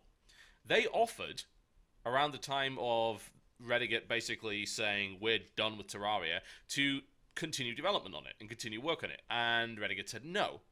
So what's essentially happened here is they have sold the rights to a company to do the console version, but they're not willing to let anyone continue development on PC, and that, I think, is why people are upset. Oh, that's weird. That is, that's strange. But I wonder if they're thinking the Terraria, people, if you're gonna buy it, you probably have bought it already on PC, and so console's a new market, so they can earn money that way. I don't know. It sounds very businessy decision because it isn't. Well, of course. It doesn't make logic sense. It makes business sense. If you're such a loyal fan, though, you'll go ahead and purchase the console version just to see the exclusives. So they'll get double the money. Well, yeah, that's the exploitation, isn't it? I mean, that's why the whole fact that they announced this on their Facebook, which is only followed by people that like the game anyway, who all own it on PC because it's not on anything else. That's what's really weird about it. It's did you expect people to be happy about this? I mean, Terraria runs on anything. It's not like you need it on console. You can run it on a netbook. You can run it on your dad's 20-year-old PC. It runs fine. So it's not exciting, I don't think, for console users that this game is coming out. I don't see any console users saying, "Oh God, yes." I don't see it so much as a bad thing. Considering how when they put Minecraft onto the console and it was just crap. I mean, it didn't have anything. At least the console users are going to be getting the benefit of more exclusive features compared to what you would normally get on the PC. Can we quote you on that? Bad thing. Minecraft on consoles was crap. I agree. Well, it is. I mean, you could basically break blocks. That's about it. Put them down. It was the same as Minecraft Pocket. They only just put creepers into the game about 2 years after it came out. Come on. Seriously. I don't know. I don't see the Terraria thing as a bad thing. I think it's okay. At least they're doing something to the game still. And at least there will be a little more content to it. So, yeah, I mean, I don't think we're entitled to anything. I mean, they did edit the game a lot. The content patch that they put in with hard mode and everything in it pretty much doubled the content of the game, and it's still a $10 game. So it's it's hard to complain. It's not like you haven't got your money's worth out of it. It does still leave a little bit of a sour taste, though. You've got to admit that, surely. Definitely. Sure. I wish we could get those features on the PC too, but it's like the Demon Souls port, the Dark Souls port. The console users were upset about that lack of content coming over to console that was given to PC users, but they are going to port it. So that's going to be a DLC available eventually. But there's not even a possibility of it ending up on PC. So I think people are a bit riled about that. But they are working on an entirely new game that is pretty much PC only. But they're not, though. Reddit isn't working on a damn thing, as far as I can tell. The only guy you're talking about, Starbound from Chucklefish. Chucklefish is not Relogic. It's a separate company, and there's one guy from the, I think, 3-man Terraria team that's working on it. And he was the art guy. I mean, that's still saying almost, that's a third or arguably, depending on workload, maybe half of Relogic that's working on that. But Redigit's not doing jack. And Redigit has a family. Redigit is not, as far as I'm aware, working on any game. Them residuals. Residuals. Well, they sold over 1 million copies of that game. So they made bank on it. Bear in mind that this game, apparently, I think they were saying something ridiculous as they made the game in essentially 4 months or whatever. That's crazy. Why would they stop updating it, though, with like so much money rolling in? Well, because it becomes diminishing returns. Because people are still going to buy Terraria anyway, regardless of whether or not you update it with content. If you continue to work on it, then unless you get enough sales to justify it. It's not like Team Fortress 2 used to be, where they're trying to get people onto Steam, so they update the game with new content for like 4 years before going free to play. This is a $10 indie game. They're going to get diminishing returns the further they go into it. But one way or the other, it's I don't begrudge them not continuing Terraria. I really don't. It gives us time to catch up to the end. You know what? I would say I pity the console users. You have to deal with the horrible inventory management system in that game. And you have to do it on a pad. Enjoy. Oh, God. That's a horrible thought. Well. Yep. Yep. Well, it turns out that's not much of an in-depth topic then, is it? So I have nothing to contribute. I've never played Terraria. I know a great playthrough you can watch. Terraria is fantastic. yeah, we know of a playthrough that is... Oh, I've watched some of your playthrough. That's why you never played it. We put you off the game for life, and I don't blame you. If you want, I would recommend the next 4 episodes. You should watch them. It has a twist. So yes. Nothing is. It's like the perfect story arc. I can't even describe to you how perfect of a story arc it is, because we start on a quest that ends 4 episodes later in the funniest effing way possible. I can't even describe to you. I'm not gonna spoil it. It's just amazing. Great. So I would highly recommend. I will commit myself an to hour this. and a half. Checking that out. All right. Yeah. We have 4 episodes ready. They're sitting in the Dropbox right now. You can't have them. We'll put them out at the weekend. Or we'll at least put 2 out at the weekend. So. It's wonderful. What will happen in the next shocking episode of Terraria? I'm telling you, conclusion. it's written. The next 4 episodes are written by M. Night Shyamalan. Oh man. So there's gonna be a twist, but we can't guarantee it'll be good. But there will be a twist at the end. Yeah, indeed. Spoiler: the aliens can be killed by water. Which movie was spoiled? You'll have to watch all of them to find out. No. I kind of liked Signs until the whole you can kill the aliens that you never saw previously with bloody water pistols. You know what? That's what the movie was good up until they were like. That's the problem. They I have showed with the all alien movies. until the reveal. Monster, yeah. Yeah, because that game was creepy as hell before that. Right? Oh, Shyamalan. Then you made Avatar and ruined my day. Oh, Man. God. He killed that whole. Man, it's almost as bad as the Aragon movie. Did you guys ever watch that one? No, I didn't. It's gosh. for the best. Dragon the dude wrote on, like, writing, like, garbage. Oh Sounds like a man, really terrible version of the never-ending story. It's like, it's horrible. Real. both those movies, like all bad movies, for some reason have the final movie scene that's like, there's going to be a sequel to this. We promise. No, there isn't. It's done. Tanked. You've ruined something special. We haven't talked about Dread, have we? Oh, Because God, I'm it's so excited. good. Dude, okay. I've seen it. Hold up. What? Is it all right? I was looking around. I was like, this movie for months I've thought it looked like just garbage. And then I went to Rotten Tomatoes, which is like my every Friday I go there to see what's happening. It had like an 89%. What? And my mind was blown. Apparently, it's really effing good. And I Yeah. was like, I can't wait. What? Well, the funny thing is that before it came out, it had like about a 78 on Metacritic, and then tanked down to about 50. And I have to wonder if it's just organizations and media outlets being contrarian, saying, "Oh, this comic book movie has got good ratings. Well, we'll sure show them." But the Rotten Tomatoes rating is still really high. and Because rightfully they only so. use like legit critics and stuff. Well, I Rotten guess there's- Tomatoes is all about whether the audience liked it or not. That's the only rating that matters. Is that rating? Screw what the critics say. Did you like it? That's why Rotten Tomatoes is such a good thing. Dread has a 76 at the moment on there, which Right? is pretty high. That's not pretty bad. high on Rotten Tomatoes. Yeah. That's pretty So, I high. mean- Bad at all. That's I crazy. loved it. I I absolutely loved it. It was. I was like, I have to see this movie now. The thing is, like, it's actually a pretty low-budget movie. I think they were saying only cost about 50 million to make.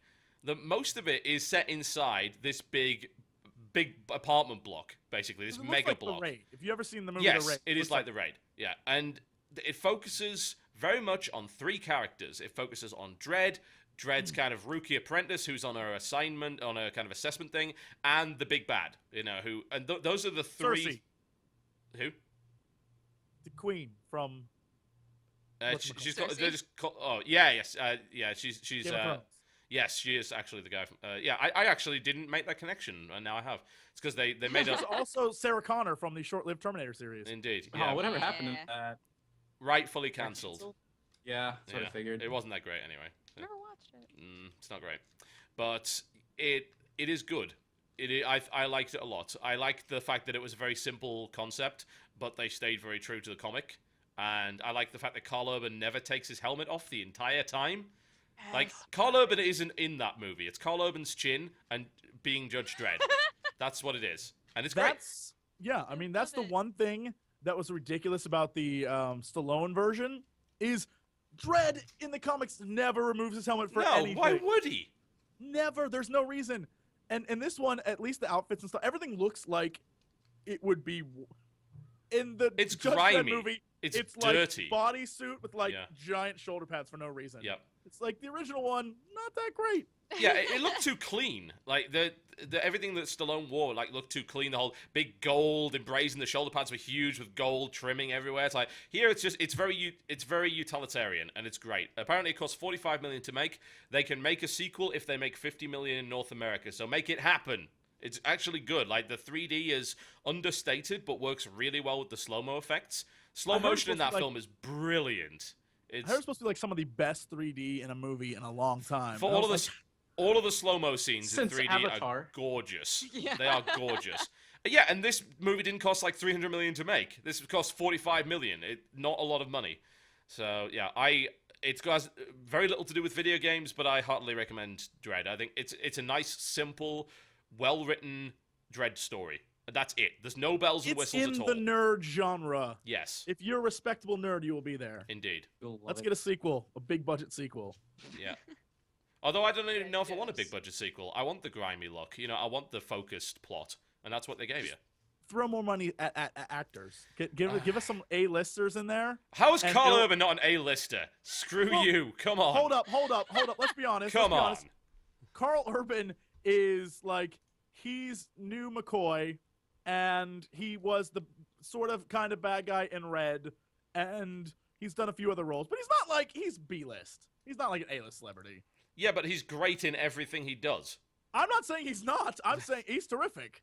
He was one of the few reasons why I immediately was like, I can get behind this new Star Trek thing, because that character was kind of awesome. Yep. So Yeah, he's great. Although he was in Priest. That was not a good he movie, was but that Rocco. wasn't his fault. He was in Chronicles of Riddick. He was in Red, which was great. He was Vodka. I remember that in Chronicles. He Chronicles was, of Riddick. Yes. Yeah. There's a new one coming out. They're making a new one. I saw I'm so that. excited. Is it weird that Chronicles of Riddick is my movie that I can't say I like. I love this movie, but every time it's on TV, I will watch it You watch it. entire way through. Yeah. Yes, me too. I can't describe why. I love I the just the do. design, like the overall set design and aesthetic of that movie is great. I really love it. It's fantastic. I mean, the lead character is, well, but that's Yeah. fine because he serves to, because Riddick is so boring, he serves to make everything else look interesting by comparison. That's why he's there. And that's He why was you a put Vin dude Diesel in killed any with a movie. Shadow. That was fucking awesome. Saying. 6 Fast and the Furious movies. They all came out great. Yeah, man. So- Yeah. The All of them. movie was the first time that I looked up special effects contact lenses, and I've never gone back. I keep frequenting them. That was the Why reason. from that movie? Because aren't his eyes all messed Yeah, up? Riddick sees better in the dark. Yeah. Oh, yes. Hence He has the those first movie sweet that they eyes. then sort of forgot about-ish Yeah. for the second movie when they tried Yep. to go like big budget Mhm. sci-fi film. Yeah. Dude, his eyes are so cool. I'm looking right now. They're like galaxies. Game's Okay, great okay. as well. The Riddick game is one of the best licensed games ever made. It's brilliant. Oh, Butcher I Bay didn't and even stuff know like there that? was Yeah, a game. There is. There's two Riddick of them. games. Yeah, there's they're Butcher both Bay, really and good. then Assault on Dark Athena is the one you should play because it's the original game in much higher fidelity, and then Assault on Dark Athena, which is like another game. It's brilliant. It's really good. It's a Those are stealth actually- action first-person shooter, and it's fucking phenomenal. They're way better than the actual movie, which is crazy. They're really good. If you haven't played those two games, find them. They're great. Seriously good. They're all both available on PC, and they're great. Like you can get them right now. They're on Steam. Have to check those out. Riddick games. Oh, okay. Sorry, Steam Assault on just Dark popped over. Athena. Yep. Athena's How much is that? really Eh. How much is Riddick? Yeah, $20 I don't gets you know. Assault from Dark Athena on Steam at the moment. I'm trying to remember the It's on totally actress. worth it. Steam? Yeah, Ah! it's on Steam. The actress who plays the bad guy in that one is so good, but I don't remember her name. Damn. Yep. The only problem with Riddick is on PC is that it's got a horrible Tegas DRM, which, like, if you keep reinstalling it over and over again, you have problems, which for Steam is a kind of a big deal. But aside from the DRM, the game's great.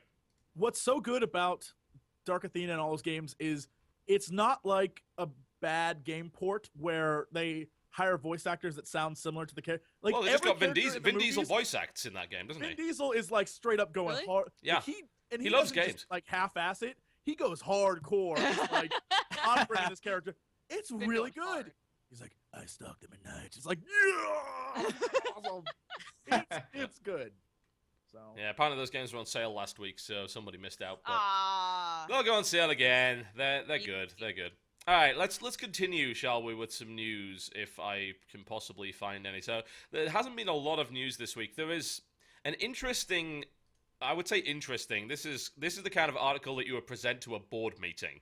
Understanding the Modern Gamer by Google, and this is based on what the information they've gathered via their search engine. And they have come up with some interesting conclusions about the modern gamer and how things actually work. Now, the first thing that really struck me, and this is really cool, and I'm very happy that this is the case. Over the last year, there has been a marked rise, and in fact, this has been happening for a while. There's been a marked rise in searching for terms related to AAA games prior to the game coming out. And also that sticks around during launch month. There's the average search volume for a AAA game apparently during launch month is 673% higher than normal, and people are looking for info. And since 2009, there's been a massive growth in the amount of research that people are actually doing into titles. Huh. I also like the other thing that I thought was interesting is that they were saying that after launch month, they have tons of people searching for DLC like immediately. Yeah, interesting. Yeah, One of that is the number 2 search term apparently. In post-launch, it's tips, DLC, review, image, and video. Do we have a link that we can send to chat or something? Or I think so. I don't think this is private. I think we can. No, probably toss it. it's a It's a Google Google's Doc. like, Yeah. yo. it's a Google We did- Doc. Yeah, there's the released link. to people. If Yeah. you're watching the VOD, it will be in the description below this video. It's a bit dry reading, honestly, but it's not as many words as you might think. And there's occasionally pictures of sorts, There's so lots you of might like they it. make it easier. The pictures help. But one of the things that you can't help but notice is no matter what, this, even though it's talking about gamers and what gamers focus, what they're focusing on and when, the key point of this is to sell AdSense. Yes. Because at the very end, it says digital tools such as search offer gamers the unique ability to directly reach out to the publishers and retailers. Publishers and retailers, in turn, have a tremendous opportunity to drive even stronger results by reaching back to gamers. So Mhm. basically, hey, It's these selling guys are searching AdWords. for your- Yeah. these guys are searching for your shit. What if you give us money to put ads when they search for, like, they enter hardcore gaming experience and then your game's in the ad? Mhm. Like, it's very suave, and I'm just saying, like, this is how Blizzard Blizzard probably would do this too if they had the means to do so. Yeah. With Blizzard, That's it's how like, Blizzard buy advertises. items, guys. That's about it. No, but I mean, that's a lot of people like Blizzard this week. That's like if people were like, I went on the internet and Mr. I Pandaria. went to a gaming channel and there was like 1 million commercials for WoW. Yeah, there Well, was. no shit. They're throwing them at gaming channels. They're targeting the audience, right? Well, It's the same thing. this is an interesting claim. They are claiming, this is to read this out, desktop engagement patterns closely align with game unit sale trends. There is a 0.92 correlation. AdWord clicks in the 10 months surrounding launch predict 84% of game unit sales. That is impressive. Scarily so. Yeah. But that's gamers. I mean, we aren't gonna. Gamers are very savvy in what they like and don't like, and I guarantee you, myself, Rodri Dodger, we're not gonna go look up stuff. Did you just say Roger Dodger? Who the fuck He is said Roger? Rodri I was Dodger. gonna say. Rodri Dodger. I got confused for a second too. Yeah, I don't even know. You know what I found interesting though? The mobile device thing. Yeah. 168% increase in mobile searches for mobile, like that's crazy. Mobile Well, I devices can are read really about taking games on the over this. toilet. That's why it is. Yeah, I you know. Or on the bus, or on the That's plane. definitely what it is. Everyone does it. No It's question. not the Game Boy anymore. It's the iPhone, you know? Yeah, you buy an Walking out $800 up over there. toilet entertainment device. That's what it's for. And you just tend to sit there once you're done, still playing, still looking. Yeah, it seems like mobile search is still under desktop. The desktop search is the primary way of doing things. So Yes, if people are so it's looking like for information 90% on of it. video games, they're looking for it via a desktop machine. But there has been a marked increase of searches Yeah, on mobile is increasing. That's one of the things they talk about. Well, it's because browsing is getting better and better on a phone. I remember it was 2 phones ago, I had the Nokia E68, which, was it E71? Yeah, E71. And it was like a BlackBerry. It was really nice for typing. It had really nice sloped keys and stuff, but the browsing experience on that was horrible. It wasn't a touchscreen phone, and you had to use the little control to get around, and it was a horrible, horrible phone to read anything on. And then I got an HTC Desire, and suddenly it's like, oh, this is a widescreen touchscreen phone that I can scroll up and down on. This browsing experience is a lot better. And now I have a Droid 4, and that is even better. And it continues to improve. For those who have anything with an iOS, the new iOS There's a new 6 YouTube app, right? has a There new is a YouTube app, Like, yeah. they Yes, I heard deleted the about old that. YouTube app and added a new one. The and new people one were is so pissed. so good. It's got People were so so much pissed, like, functionality. oh, Made by YouTube. So. It's Yeah, a legit Google made it. real thing. Yes. And people were mad Yes. because it's, you have to download new stuff and Oh, no. trust me, it's way better. It's Yeah, seriously. way YouTube, better. Yeah. If you make custom thumbnails though, the thumbnails get all like chopped up and weird. Oh, but really? That's okay. Ah, Yeah. They look great to me. I don't know. Really? Yeah. Oh, when I was looking, I haven't downloaded it onto my phone, but when I was looking at somebody else's phone, they take like a weird like landscaped, Ha, okay. like a Oh, really That might like happen. so Yeah. it's I don't things that are above and below where they crop. Let's find out. I don't really blame people for using mobile devices for watching YouTube videos. I think one of the best ways to look at YouTube is actually on an iPad. It's got a big enough screen, the quality is good, and browsing videos is really easy, incredibly easy. And also they have some really good recommended stuff that you always find the stuff that you're looking for. So, I don't know, the iOS app doesn't apparently work on iOS 6 on the iPad yet. You can use it, but it's still an iPhone app, so it blows up and the resolution's shit. But on an iPhone, that app is supposed to be great. It works really well. Yeah, and more people we're noticing it in our channels as well. More and more people watch gaming content on mobile devices. Mm-hmm. You ever think that the mobile devices are going to take over for views on YouTube compared to that of like PC? I don't think so. I think what's going to happen is there's going to be a combination of watching YouTube on television and watching it on a phone. I think that it's going to erode the desktop market because now pretty much every TV you buy that's at least semi-modern has YouTube built into it. My TV in the bedroom has YouTube on it, and it's actually pretty good for watching YouTube videos. It works really well. It's fast. So I think that it's going to be more about YouTube's going to get integrated in different stuff around your home, and people won't have to sit at a computer to watch YouTube. They can sit on a couch and watch YouTube. So yeah, YouTube is it's a strange beast. It's that line between TV and people talking about their lives is blurring very much. And it's been a lot blurring of for people, years. Reality TV led us to this point. and it's crazy. And I'm sure all of you get this when people say like, I don't watch TV, I watch your channel. And to me, that's mind-blowing. Yeah. So it's That's like, weird. I mean, thank I don't you. watch TV, but I watch Netflix. I still watch stuff that, Netflix. because... I watch yes. all kinds of Yeah, Netflix. all the well, of time. course. These guys are making stuff that's way better than anyone on YouTube can make. And yeah, okay, it's not specific. I think the thing about YouTube is you can find anything you want. If you want That's to what find a it is. series For about free. one video game, you can find it. You can find many of them, in fact. And it's a sheer volume of niche interest stuff that television doesn't cater to. But I'm still going to watch Futurama, and I'm still going to watch Breaking Bad and all sorts of other good stuff, because this is way better than anything anyone will ever make on YouTube. The problem, though, and that's something that YouTube, luckily, because it's driven by Want a us, fisherman's friend, TB? Oh, no. because it's driven Just by us die. and our willingness to do stuff, things that happen on YouTube, if we want to stop them, they'll stop. But if we want to keep going, we can keep it going till we beat it horse dead. Skyrim videos, and so I'm not saying doing 500 Skyrim videos is insane or anything, but it's been good. Well, I did find that we did a contest to find the longest Skyrim series. I believe it was episode 1130 was the longest What? one we found.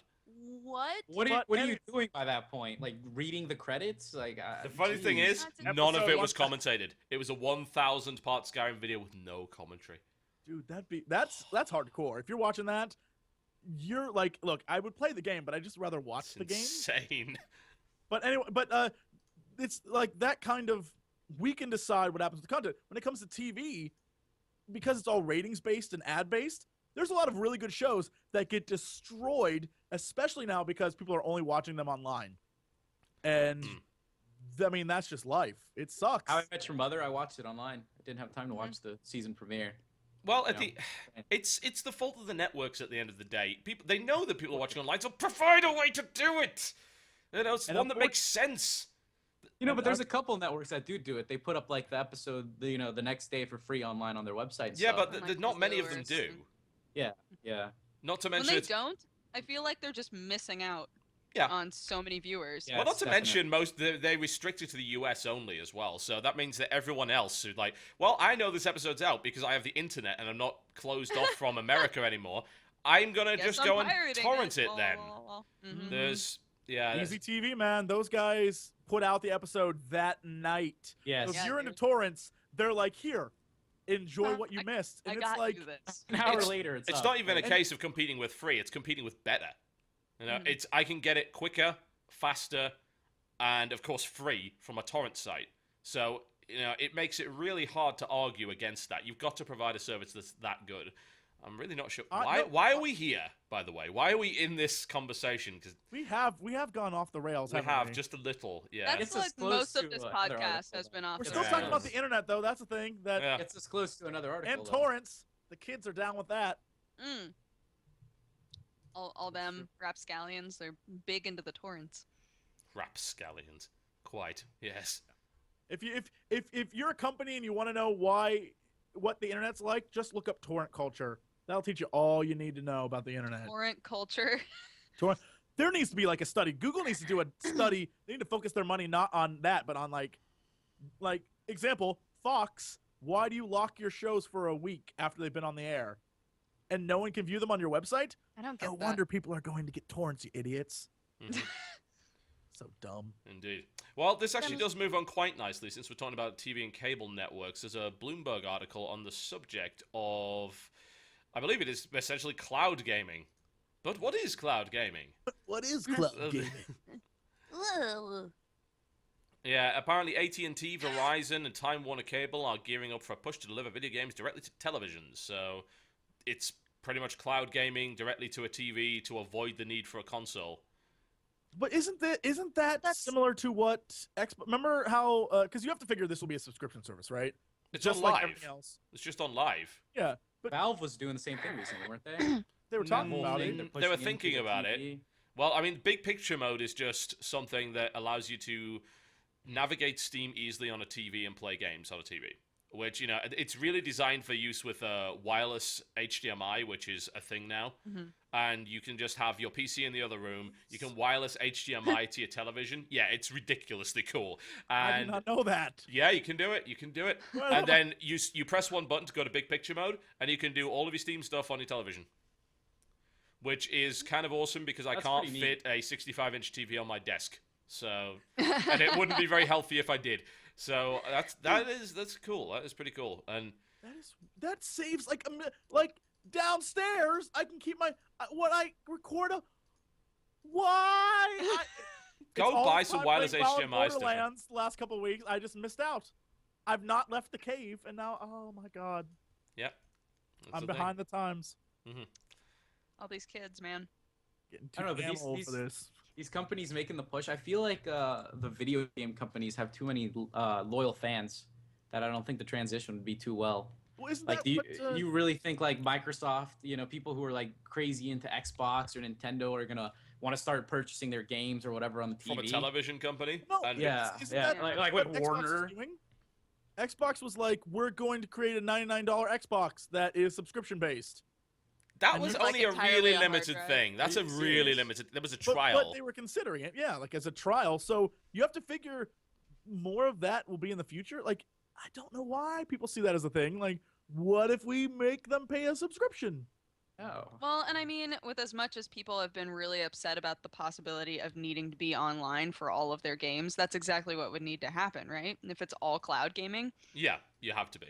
That also means So- the cable services have to be We already deal reliable with and enough- not screw Yep. up. So how about we get that first? Because I'll tell you, I have Time Warner cable because it's the best that I can get in this area, and it is not uber reliable. Occasionally I get good speed from it, sometimes I don't, sometimes it disconnects. Yesterday it DC'd me on 8 separate occasions for no apparent reason. It just kept losing the DNS, don't even know why. You would Yeah, I mean, need to we- build we have reliability. BIOS, and even we have issues sometimes. So Mhm. I honestly think it's going to take something like a revamp of the network in the United States in general, because there's a lot of places in the world that, even places that are technically like, I don't know what you call it, second world nations. They're not, but there's places, their internet, because it's brand new, because they It's had better. no infrastructure, is it's so much infinitely better than ours. Well, so much better. Why do you think, the guy who uploads my videos lives in Romania? He has Yeah. legit internet. It's better than mine. Yeah. So I just Dropbox overnight to him, and then he can upload much quicker. But it's... So jelly. Yeah, I'm particularly jelly. This article goes on to say that they're setting this up in South Korea. This makes sense in South Korea. One, not a very big country. Two, really modernized in terms of its internet connection. Incredible internet connection.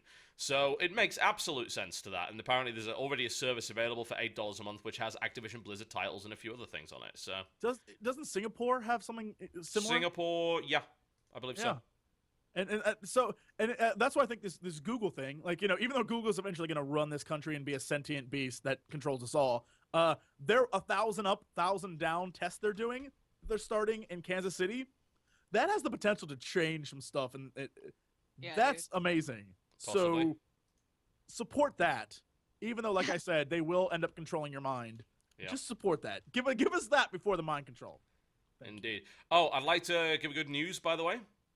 The King of the Web prize has gone through. It is now on the campaign page. You can go check it out right now at mycharitywater.org/TotalBiscuit, and you can see how much we've raised, which is $51,587, ladies and gentlemen. That is awesome. Fantastic. It's pretty dope.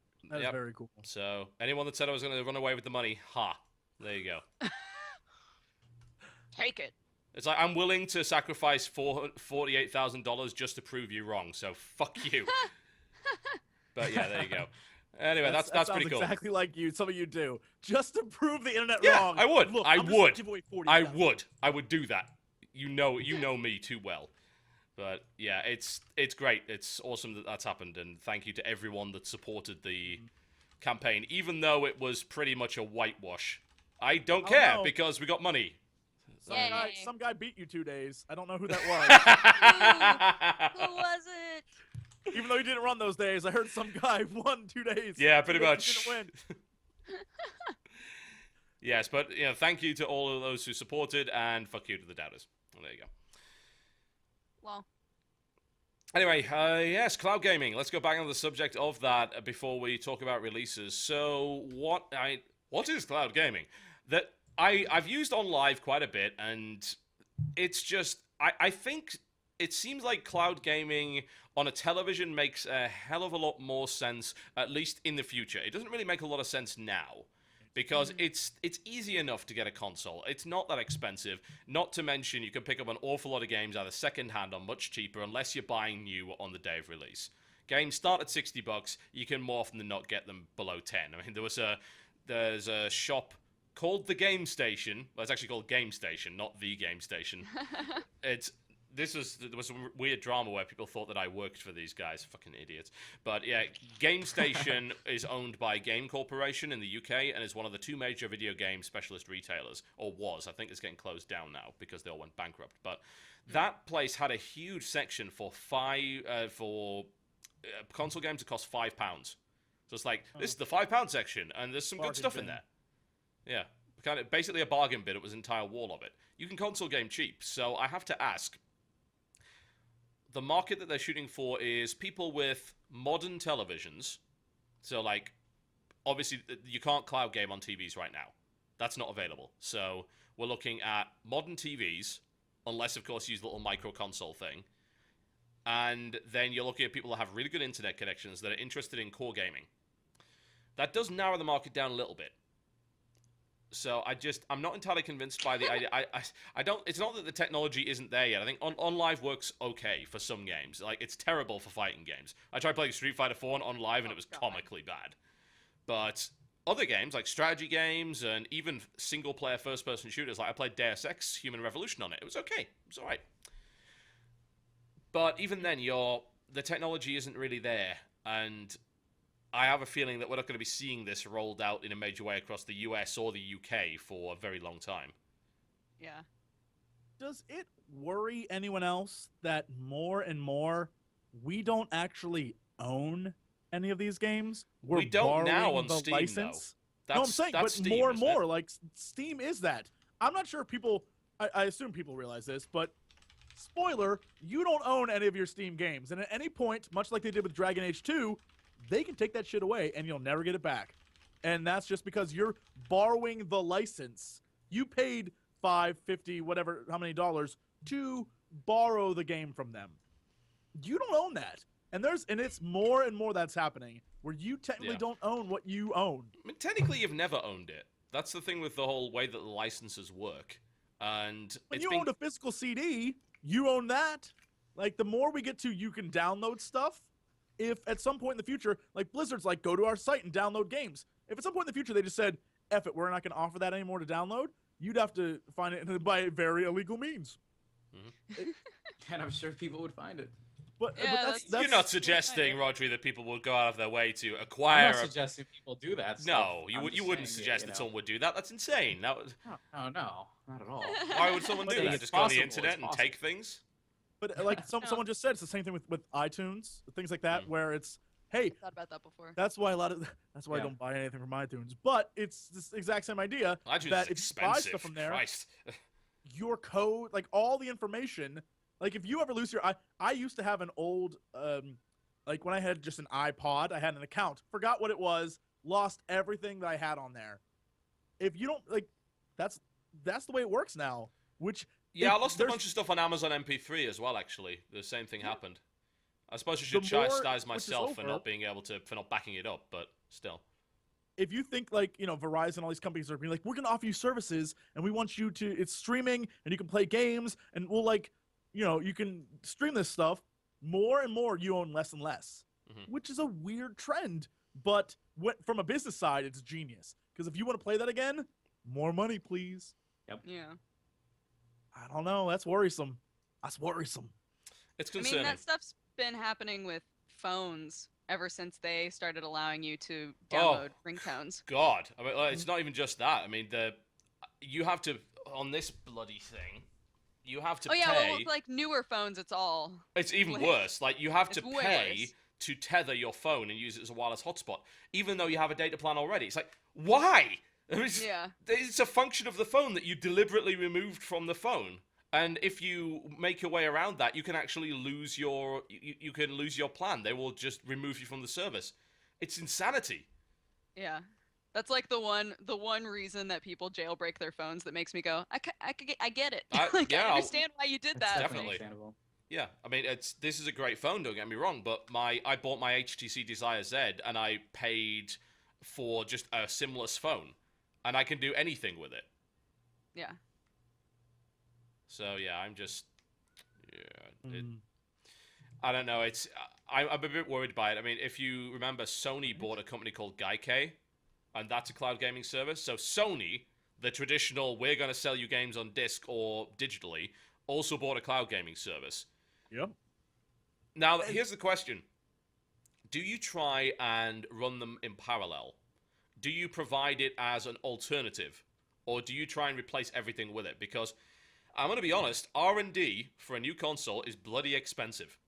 So if you were just to run all of these things on cloud servers and never have to R&D another machine ever again, and then just reap the rewards from that of games that people don't own, would you do that as a company? Because I think there's a strong argument to suggest that people might. I want it to happen very, very badly, if only for the backlash. I want companies to pull an Arrow 37 where it's like, come on, play our games. Come you play have our to be online stuff. to play it, though. Arrow 37, and then it doesn't work. Mm-hmm. And then the backlash is through the... It's huge. Like, Blizzard right now, when Mr. Pandaria went live, everyone was in chat rooms and stuff going like, get ready for Arrow 37. That's a Blizzard thing now. Yeah. Like, they cannot escape that. So I want it to happen just to see people freak out so it never happens again. Because I think I know what their intention is. Like, we're going to provide games to people who aren't going to get consoles. They can play it online on their TV without having a computer, and they can have good graphics and stuff. I get what they're going for. Yeah. But it's still a horrible idea. It's still a bad idea. And I want I don't think the market's there for it. I don't think it's there yet. Maybe in a couple years. But for now, I don't know. I don't think it would make them a lot of money. Because so many people are just so into consoles and PC gaming right now. Well, not to mention that the technology isn't there yet. I mean, they're still gaming on really bad internet connections. So exactly. I can put something in my machine and it will work very, very well, and it will work with zero latency. Or I can cloud game it. There's also certain genres that just aren't going to work on cloud gaming, period. Fighting games are terrible on cloud gaming. Absolutely abysmal. Precision platformers. Think about that. Precision platformers where you've got to move at exactly the right time. Dark Souls on cloud gaming would be oh god, that would be the worst. That would be the most horrific thing anyone has ever created. That would be a true monster. Chat is on the money today. They're basically this guy actually said something really, really great. He said basically means you can't pass anything on to your kids. That's kind of like if you're a business, that's how you want it. Like a lot of people go like furniture, for example. You don't want hand-me-downs. Yeah, like furniture is a really good example where it's old furniture is made so well. Like if you go to a yard sale, the stuff you find is like hard wood and stuff. Now most furniture made is particle board. It can break easier. Yeah. And the reason why is they want it that way. So your shit breaks. So you have to buy more. So you can't hand it down to your kids. Stuff like that. Same thing with gaming.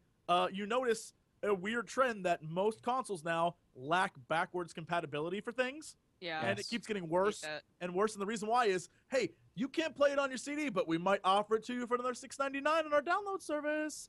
But once you switch consoles again, you have to buy it again. Like, it's all about nickel and diming you until you are just broke as shit. Yeah. And as a business, they're like, this is the best idea ever. As a consumer, you should be like flipping tables. Yeah, that's one of the biggest arguments against cloud gaming, but it's also one of the biggest arguments against Steam as well. Bear that in mind. Technically, you can't hand your Steam account down. You shouldn't be sharing it with anyone. It's yours. It's licensed to you. You can never transfer those games to anybody else. And this also is the case with 360 Arcade and PlayStation Network and the new Wii Network and DSi Shop and things like that. Nintendo Shop, that's all there. And you can't pass it on to anybody. So it's not like we're getting there. We're already there. And it's only going to get worse from this position, I think. And the problem is that if you want convenience, if you want the ability to download a game as soon as it comes out and play it and buy it for a reasonable price, this may be a sacrifice you have to make. People aren't scared away from Steam because of this. Steam has tons of users. And why? Steam is cheap. Steam is convenient. At least it's cheap on sales anyway. It's expensive otherwise, but Steam updates all your games. Steam lets you know when there's new content available. Steam has sales. It's not extremely intrusive either. No, and all of your games are in one place. And most of the time Steam works. Well organized. Yes, exactly. So gamers have already taken that step towards not owning their stuff, and I think they may have gone too far down the rabbit hole to ever actually climb back out again. I think it's along the lines of like all the different like internet acts that were, remember like a year ago when that was like, holy shit, the internet's gonna come to an end. Mhm. Whenever That shit's still happening, by the way, so yeah, watch out. it is still happening, but Still because coming.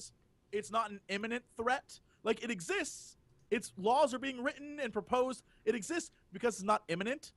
The internet doesn't react. And I think that's the same thing with Steam. Steam is like, we're gonna be real quiet about what we're doing here. Steam's and just pretty go about good our right business. now, you know? Yeah, And it's got cheap everyone's games, cool and with it. everyone loves The minute Gaben. something Gaben happens, replies to his though- emails in the morning. Gaben is Yeah. a lovable Father Christmas figure. The And minute something crazy happens, the internet will lose it.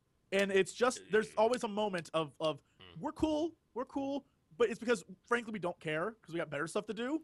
And then something will happen that threatens what we like, then it's on. Then we'll Mm. all be like, The problem I "Ah." have is by that time, I have a feeling it'll just be too late. Like they'll just be like, fine, enjoy not having your games. Flip a switch. Pretty much. And Ouch. yeah, I don't know if Ice it's... cold. I don't even know if it's Oh, worth worrying what's that much about, because one way or the other, we're still talking about our video game collections. This is not that important. You know, it's not like they can just take my car away or my house. It's a case of, Maybe some of us, this is our jobs, TB. I know that. Come on. But that also means that we're looking at it from a really skewed perspective. Our Clearly. entire lives rely on video games. You know, But- everyone on this podcast makes money through video games. So what about the people that don't? And just video games are an interesting diversion in their lives. Are they really that worried about the possibility at some point that you may not be able to pass on your Steam collection to your kid?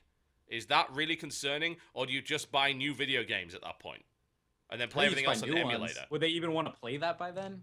You know, in all honesty. Keep in I don't know. I mind- mean, my kid plays Mario and he's totally happy with it. In fact, I think it's a rite of passage. You got to play Mario games. Don't No, play. have to without play it. Mario, Oh, right? Yeah. You can pass those down, you know. So wait, you couldn't pass down the ones on your DS that you downloaded?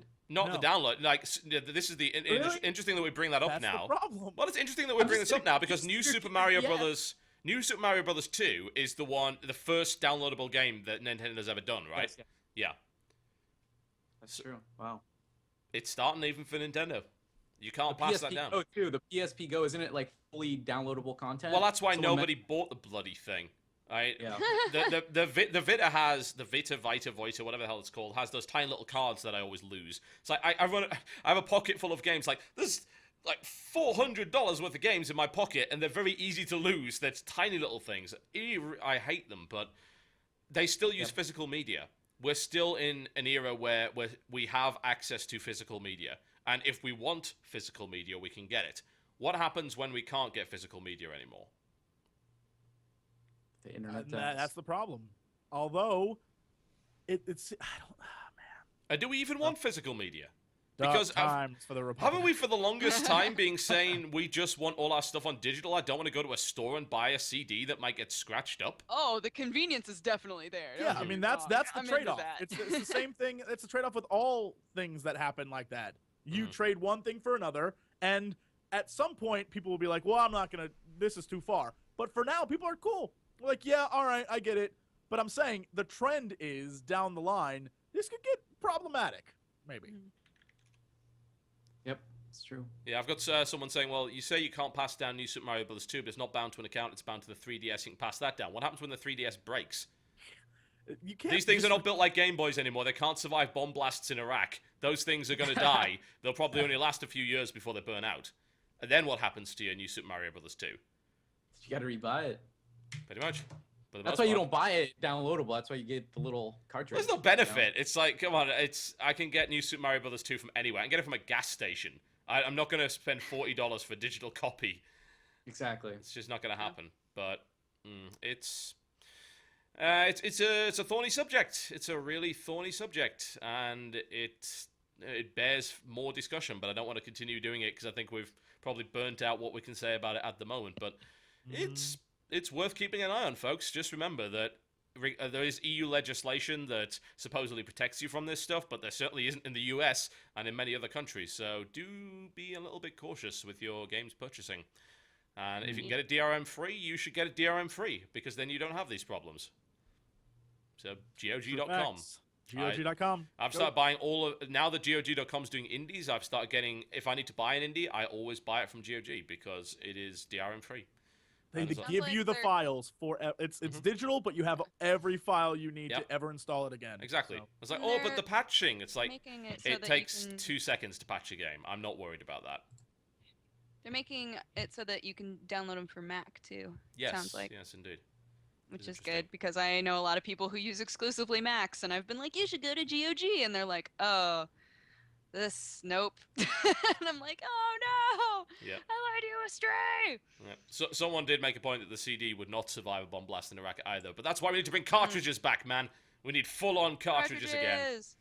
Those things could survive being run over by a truck. Can you imagine what we could put in a cartridge now? Because cartridges were huge. Oh yeah. You could have file size. We need to get big again. We need to get big again. Think about it. The size of an N64 cartridge. How much data could we fit in there now? That'd be great. Just like strap 32 SD cards together. Huge. Oh yes.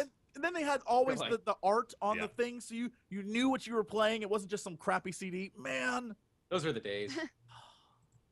Now I miss cartridges. This is where this podcast has gone. We miss cartridges, but then you're playing your DS, and then some crazy Mario game comes out. It's released. It's $1. You're gonna be like, "Oh my gosh, I'm buying it." Yeah. You know.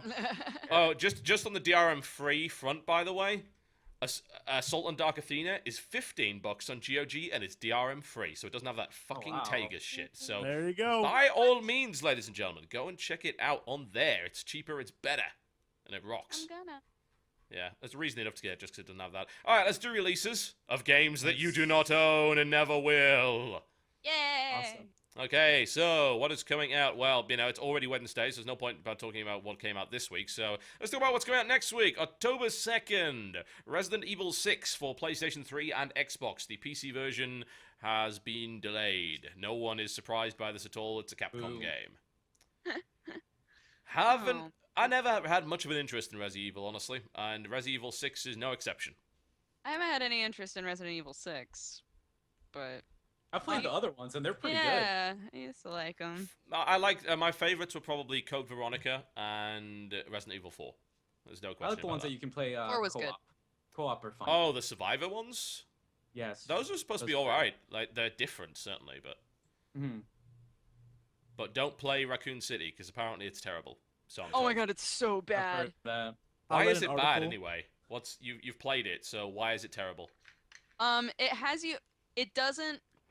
I'm trying to think of how to explain this in a way where it really gets across how frustrating it is. Like, while you're playing it, things will happen, like instances will happen within the game, and you have no idea what to do.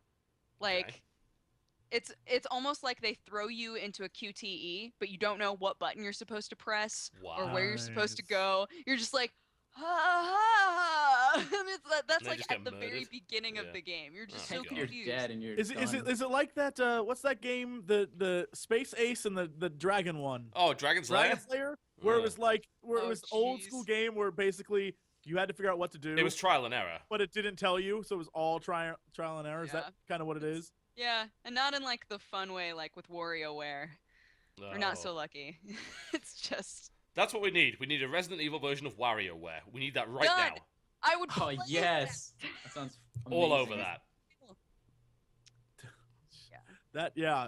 I was reading an article this week that was talking about Resident Evil 6 and how the series is sort of like their new attempts are getting clunky, and then it linked to another article called "Why the Resident Evil movies are better than the games." No. Please look this up. Take your time and look this up. It has to be written by some dude who worked on the movies because I can't even fathom. It's amazing. Take the time this week and look that up. That's bonkers. That is bonkers. It's amazing. Don't get me wrong. I see every Resident Evil movie because I just like sitting there for 2 hours watching stupid crap. But still, they're terrible. No question. Yeah. My God. But Resident Evil 6 is coming out on October 2nd, folks, and we shall be waiting for the PC version if it ever arrives. And hopefully it'll be better than Resident Evil 4 on PC was. Oh, God, Resident Evil 5 wasn't too good either. That was grim. I've not played one since 4 because of 4. 4 on PC was so bad. God. And what else coming out? Carrier Command. We talked about this last week. It's actually been pushed to October 2nd. I think I'm getting code of this, so that should be something I'll be able to show people over the next few weeks. War of the Roses on PC. It's already out pre-release for those who pre-ordered the special edition. October 2nd is when it's coming out on PC.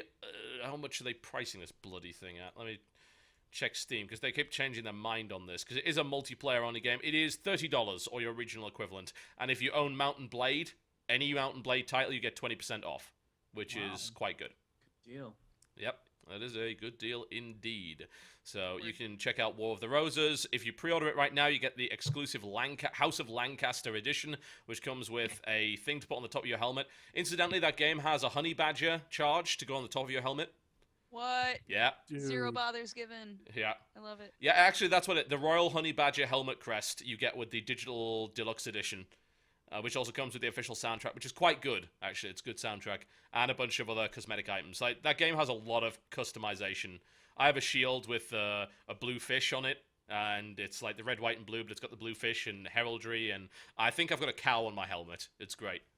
Oh. And my dagger is shaped like a penis. That's awesome. And apparently that was a thing. DOA 5 has a stripper bunny costume. Good God. So, They're just not all even the trying games to are hide like it that. anymore, are they? No, not at all. No. I mean, ever since Extreme Beach Volleyball came out, they really haven't had to. No, I guess not.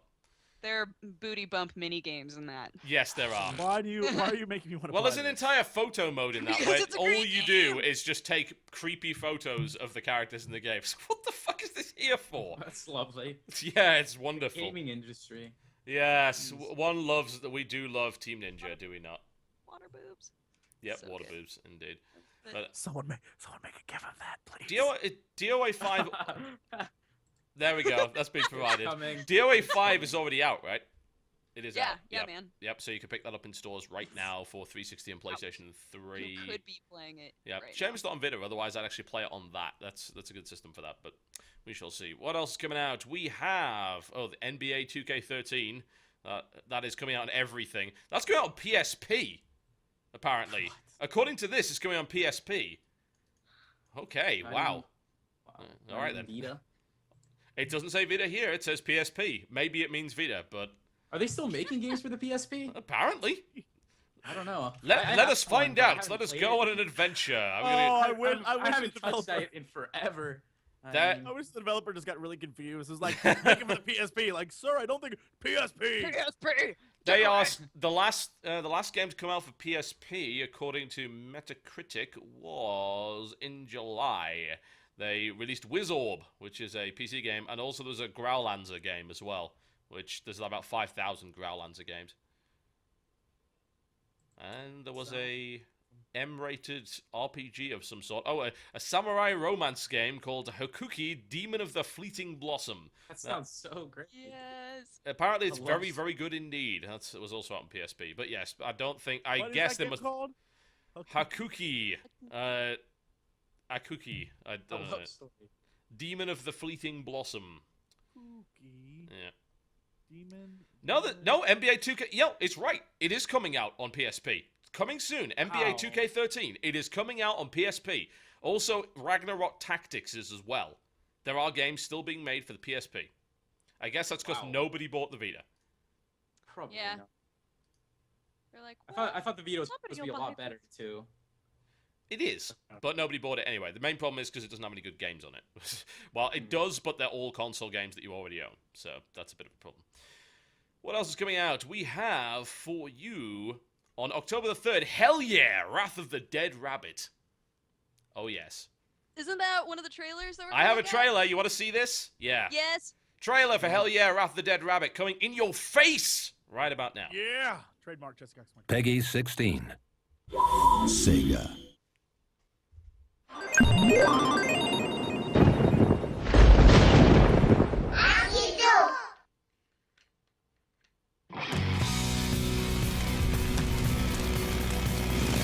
The Prince of Hell, pictured in a bath, doing something that he shouldn't do.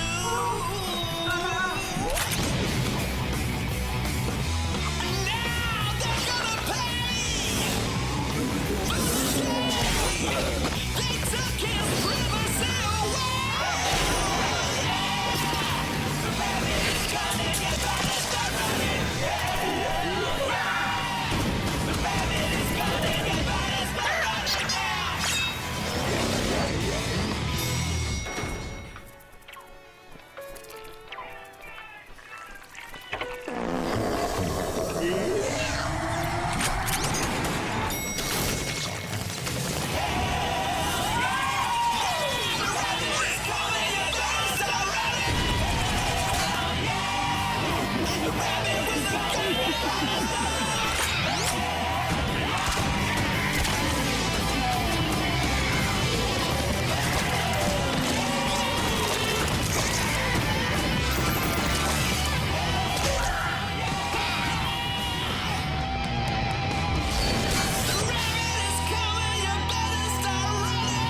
Someone explain to me what the hell just happened? I have no The idea. fuck is A that? dead rabbit was shooting mutant animals. I don't really know what that was. Things in hell, I assume. How exactly did this rabbit die? That's what I was wondering. throughout Why the whole are they trailer. saying, is he a Prince of Hell or does he slaying? You know what? He It is the probably Prince of Hell. deserved to die after He is all the stuff he's disgraced Prince of doing. Hell. So I can tell you, He is the Prince of Hell? Okay, so I tell got us. review Tell us code the for this story. today, and I dipped into it for about 10 minutes. And the intro sequence is all done in that style, and it explains that the Prince of Hell was discovered playing with rubber duckies and was, as such, ousted from his former role by the paparazzi. He is now on a killing spree throughout hell, and for some inexplicable reason, he rolls around on this giant wheel of spiky death, which just slices everything to pieces. I have no idea what to make of that game at all. But I can tell you, that's the most metal trailer I've seen since Awesome Nuts. What exactly is the game, though? That it I don't. like- It's a I have no platformer. impression of what the It's game is. a Gonna be like running around shooting people? yeah, or- it's a Gunstar Heroes kind of Contra style platformer. Oh, okay. Gotcha. You say Contra, I'm in. I'm in. Yeah, that's Sold. Done. Dead bunny That- version. Yeah, Take it. Dead Bunny Bird. It's like Jazz Jackrabbit crossed with Disgaea, from what I can tell. It looks ridiculously insane. It's just nuts. I can also tell people that it works fine with keyboard, and they're very nice about it as well. They stay at the start of the game. Well, this game plays pretty good on pad, but it also plays good on keyboard. And you can change the keys if you want, you horrendous heathen bastard. And that's pretty much what it says at the start. You press space to go, and it's like, okay then, I can deal with this. So, Nice. I don't know what to make of it yet, but all I know is I want to play more of it. Awesome. Hell yeah, Wrath of the Dead Rabbit coming to PC on the 3rd in both EU and Nice. US. Curious to know if that's fun. Indeed. And probably the only other really big release to talk about is Pokemon White, October 7th. Pokemon White version Oh, 2. there- yes. Yeah, isn't there Yeah. White and Black too? Yeah, Black- White and Black Black 2. Now, Rodri, I you guess are it's the our same- resident expert Yes. on I do know Nintendo. a good amount about this because I've done a couple, but I mean, I actually haven't played Black and White 1. I actually haven't played it, but I've played the other ones. I know that it's similar to Black and White. It's still the Unova region, but I know that it's actually 2 different characters this time, and it takes place like a couple years after. Like I've actually been wondering a couple of questions myself. Like, I mean, I don't really know what all the changes are about, but you know, I think it's they're gonna be making some good Making cash off bank? this game. Yeah, I don't think there's any doubt about that. Are you Yeah. a Pokemon lore nerd? I do know a lot of Pokemon lore. What about though? I love you even more now. No, we're good. We're good. Us Okay, I lore thought we nerds were gonna have go to into stick some together. theories like that Oh, one please no. No. creepypasta. We're Yeah. good. We're good. Don't get Continue Jesse being a started lore on nerd. this. You got to be a lore nerd for something in your life. I can accept Exactly. Pokemon. Yes. So, yes. this is still a DS game, I've noticed. This is not 3DS. Not the DS. I don't know why they're Oh, not pushing really? it. Even I so- guess- guessed But it- I think it's because it's 2D, right? They don't have a whole lot to work with. They don't They'd be care. pushing out buildings and They don't give a yeah. damn I about mean, that. They That's- just recycled a whole new region and a whole new set of Hmm. Pokemon and wrapped it into another game. So It's interesting to see the logic behind it because you'd think that Nintendo would want to push that platform, and yet you've also got to think of, but if I make it on 3DS, all these people don't have 3DS, I'm going to sell less copies of the game. So which do you prioritize? Do you try to push the platform, or do you say, okay, fine, you can have it on DS, you can still play it on 3DS anyway, and we just want to sell as many games I as don't know. possible? Considering the way Nintendo like shows Pokemon, like even the anime, like it really is about the money, is what it seems like to me. Mhm. So they'd rather, you know, instead of quality, they're gonna get how many people, you know, buy it. So Do we have a trailer for this? Pokemon? No. Plus, if I Oh, play... wait. So what are We're we not talking about. This is not the It's a trailer new section. release. This is Oh, new new releases. release. I I thought just it was happen new to have release. one for hell Oh, yeah. I've got alright. 2 I other was so excited, trailers, I was like, but they're not coming out yet. Pokemon. Yeah. Yeah, it's a new release. There's actually one other thing I want to talk about. It's not on the release list, but I would like to say whoopity-doo on the subject of Mark of the Ninja is coming to Steam on the 17th of October. Clay is making a PC version. That makes me super excited. These are the guys that made Shank and Shank 2, and Mark of the Ninja is excellent. What the hell are you doing? Just trying to catch a fly. There's It a- looks like. I'm sorry. There's suddenly 2 flies in my room. Oh. And I'm trying to like. I thought you were like a cat. worshipping some pagan deity, but please she's a continue. cat. She's an uncontrollable. Pagan deity worshipping fiend, yes. That's ADD there, folks. That's the face of just- ADHD. Oh my gosh. If I could just. My point exactly. No, it's gone. Oh well, never mind. My Yes, point but exactly. it's coming, and that's good news because Mark of the Ninja sadly has not sold that well on Xbox, which is a crying shame because it is a great stealth game and it is easily the best game that Clay's ever made. So I am looking forward to playing it on PC when it comes out, and you should all consider buying it if you are even slightly interested in stealth games because we haven't had all that many of them lately. Not at Metal all. Gear. Metal Gear. Isn't the latest Metal Gear more of an action game? Like, what did they were calling, like, Revengeing or whatever the stupid name yes, was? what's the name of it? Revengeing. It's not even Revengeing. Snake. It's that one guy. Revengeance. Oh, it's Raiden, isn't it? Yes. I actually saw it at PAX. It looked pretty cool. Like, I saw Revengeance. people just like Why are we running bringing back like Raiden? cops and just taking down people. I assume that people thought that everyone loved Raiden, which I'm pretty sure they didn't. Wasn't that a non-thing? That's coming to PC, by the way. Metal Gear According to this, Rising, anyway. This is, Yeah. Unfortunately, the release date, according to this, is December 31st, 2013, whereas Revengeance is coming out on September. Wow. September, My ladies and favorite gentlemen. month. It's indeed. September. No. God damn it. Anyway, That's yeah. gonna be a new holiday, a TGS holiday. Coming this September. September. Oh yes. God, It's no. done. Yes. TGS holiday. Yeah, making Done. this happen. On TGS Oh every my day God! is Yes, September. September is the month where we talk about only dead or alive beach volleyball. And Oh, no. yes. Can that Oh, be the no. same month that you have your cocktail party? My cocktail party. If you're following Twitter today, I was talking with Simon about how he gets invited to cocktail parties, and I wanted to have the cocktail party. Oh, God. So it could be a thing. We have so many things that could happen in September. That could. Not sure they will, but could. Cocktail parties. Make it happen. We have so much time to prepare. That's wonderful. Apparently, by the way, it's not pronounced I'll do a lot of Raiden. research. It's pronounced Reiden. Reiden. Reiden? It's Yep. Raiden. Raiden. People are saying apparently only the Mortal I was Kombat gonna one is say, pronounced that's the Raiden. Mortal Kombat Raiden. character. Yeah. He's the same guy. That would Or- make or it a better Raiden. character. It Is could if be Raiden Raiden. from Mortal Kombat was in Metal Gear? Just Holy knock it out shit. Yeah. with lightning. That'd be Oh, man. amazing. That'd be sick. Done. It's my new headcanon. It's real. It exists now. No, it's Raiden? no. This Raiden? Raiden. this guy is doing a Raiden. really bad job of explaining this pronunciation. Fuck it, I don't care. Raiden?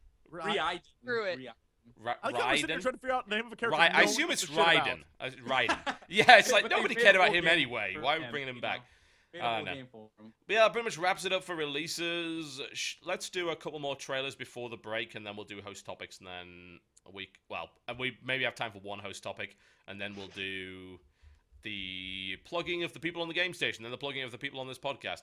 All right, let's do the trailers then. So, Loadout. This is a game that I have a very, very early preview of on my channel. This was literally the first impression of it, and I'll probably be more in-depth later on. It is a game about customizing weapons and generally looking awesome while doing it. So, let's take a look. Okay.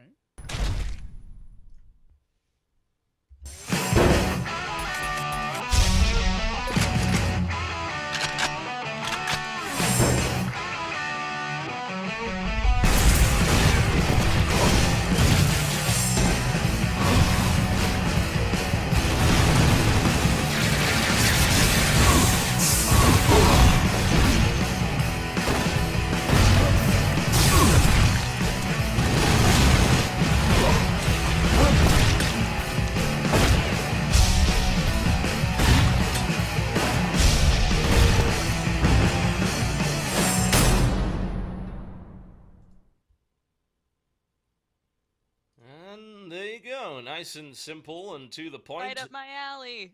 I like it. It looked fun. Yeah. It looked a lot like Team Fortress 2. I was about to actually. say a little TF2 in It there. looks Yeah, like I TF2, like but that. it's otherwise nothing like it. Like, there's no classes, nothing like that. It's just, but it's also gorier than TF2. I mean, TF2 is actually quite a gory game to begin with, but you can, when you take damage in this game, chunks get blown off you sometimes. So, Oh, yes. you remember how the damage was done in Wolverine Unleashed?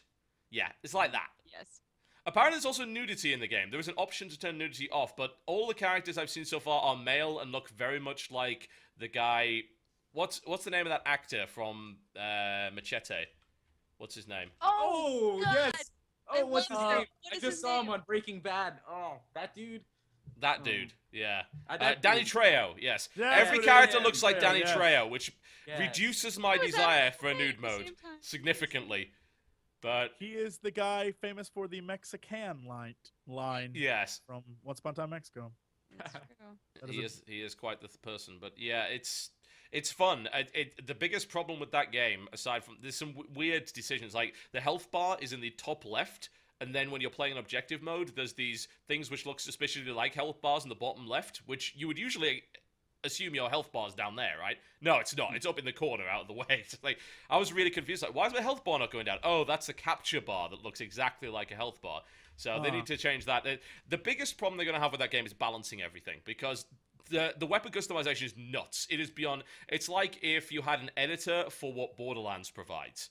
It's like that, but you could build everything, and it's even more in-depth, I think, than Borderlands is. God, that's the sort of stuff that That I would be a don't lot of enjoy fun. in games at all. So it's like Customization?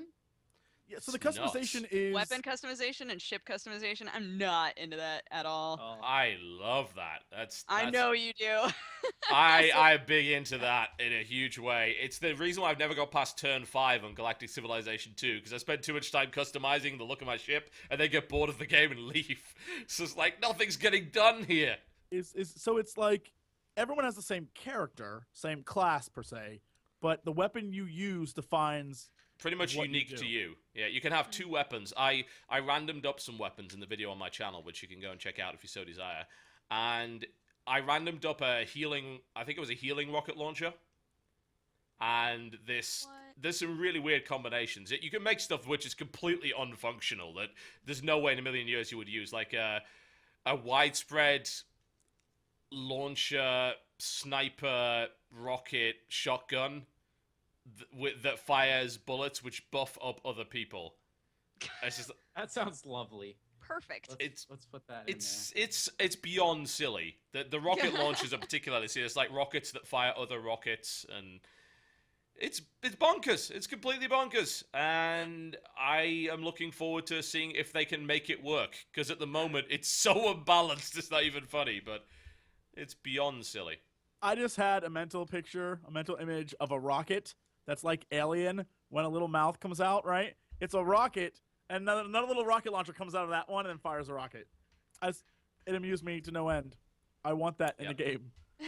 Yeah, if we don't have rockets that fire rocket launchers which fire other rockets, then yeah, that would be good. I want that And to what happen. is the point? Why would we even play it? Indeed. But yeah, Loadout. It's free to play. It's a third-person shooter. The beta is available right now. Loadout.com, I believe, is the website, which now will not work because we broke this yesterday, actually, when the video came out as well. So Whoops. sorry, guys, but it's an intriguing game. It might work, and it might be a complete and total disaster. But It's gonna be so good. you should check it out. Go register for the beta. You can go to the website right now, click register now for the beta, and see if you can get in on that. And last but by no means, well, I suppose it is least, there's a new Skylanders game coming out, guys. That's popular, I hear. So I I'm hear people told. are into those. Yes. Shall we look It's at not- the trailer?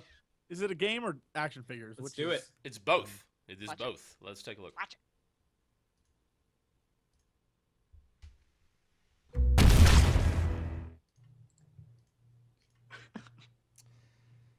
Well, there you go. Skylanders Giants, which is coming out at some point. I believe I've it. never heard of a trailer trying to be more hip in my life. It's actually out in My October. entire Great. life. And At the same time, Bobcat Goldwood, welcome back to the world. Where have you been, pal? That was the voice of the guy who drinks the soda. Really? Same guy who was in Police Academy as Wow. the crazy gangster. really, Oh, Jesse. I'll pick up on that one. Now I'm another. He old man. always does this. He always Got no manages hat. it. Bobcat. Now- Talk with a crazy voice. I'm gonna be honest. Like, there's a lot of hate celebrity. towards Skylanders, but it's aimed at 9-year-olds. Yeah. And if I had that when I was 9, I would be going crazy for it. You kidding me? I Oh, thought Barcode Battler was the shit, and that was terrible. This is Barcode Battler that actually works. It's such a great idea. The whole concept is freaking genius. Not to mention the amount of money they make out of it. I got a Oh my little gosh. lost with the action figure thing. What happened with that? Is it a part of the game? I don't know. I've Yeah, never played it's Skyrim. basically the action figures have code within them. They're almost like USB sticks, I suppose, but I think they probably just read like QR codes or whatever. You put them on the stand to kind of have them in the game, and it's kind of like an action RPG from what I can understand. I've been trying to figure it out from watching Orion play because he's into them, and I can't for the life of me figure it out. But it seems like kind of an action RPG of sorts, and it's not awful. But it is incredibly expensive to own everything in that game. Yeah, buy an action figure to play in the game. Like It's like seems like to me the best part about this is the revival of the Spyro series through something that is illogically nonsensical. Like how they pulled this off, I don't know, but it's amazing. I'll give it that. I may think it's exploiting children who are like, that giant talks cool, but still. Everyone was exploiting children, though. I mean, come on. Like, Pogs exploited children. Pogs were worthless.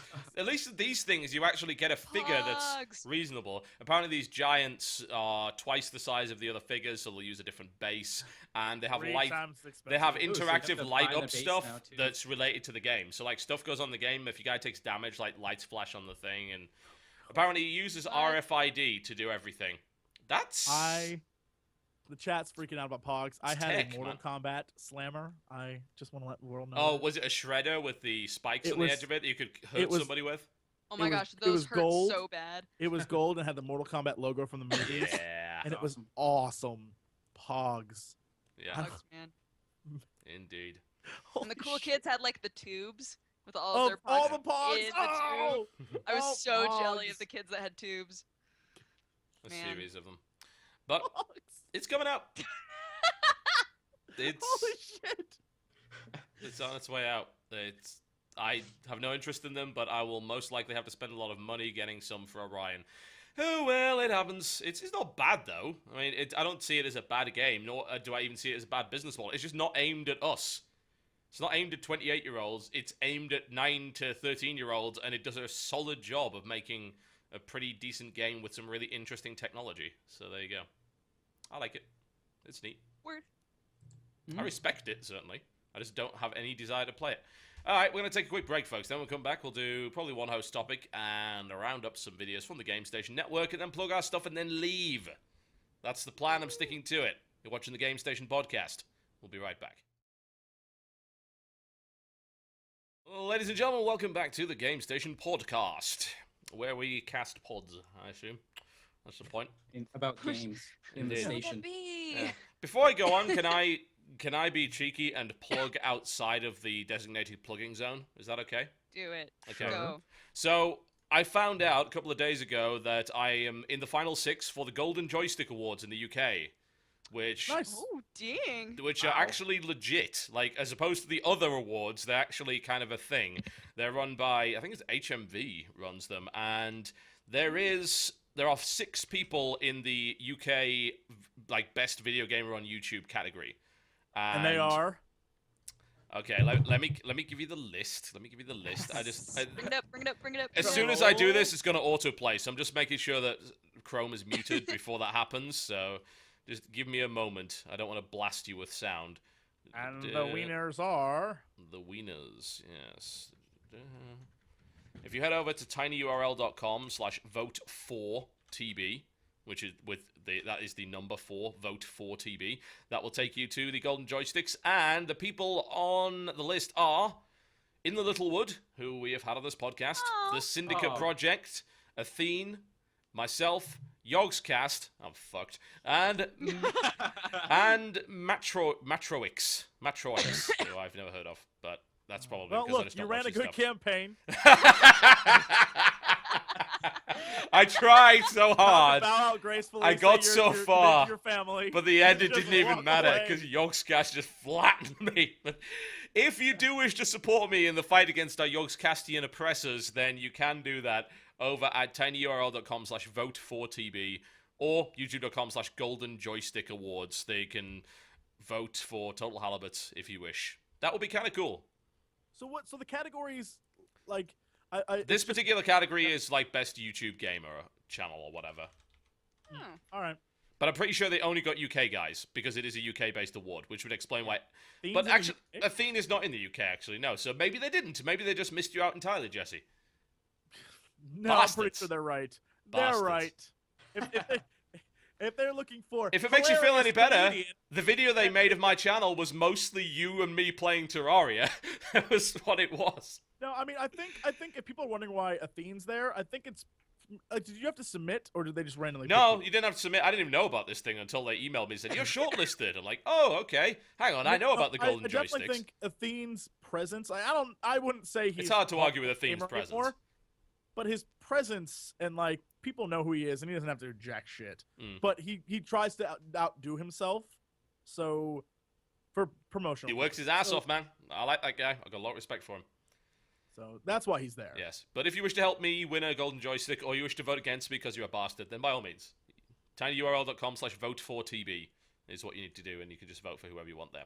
All right, okay. So we have a topic.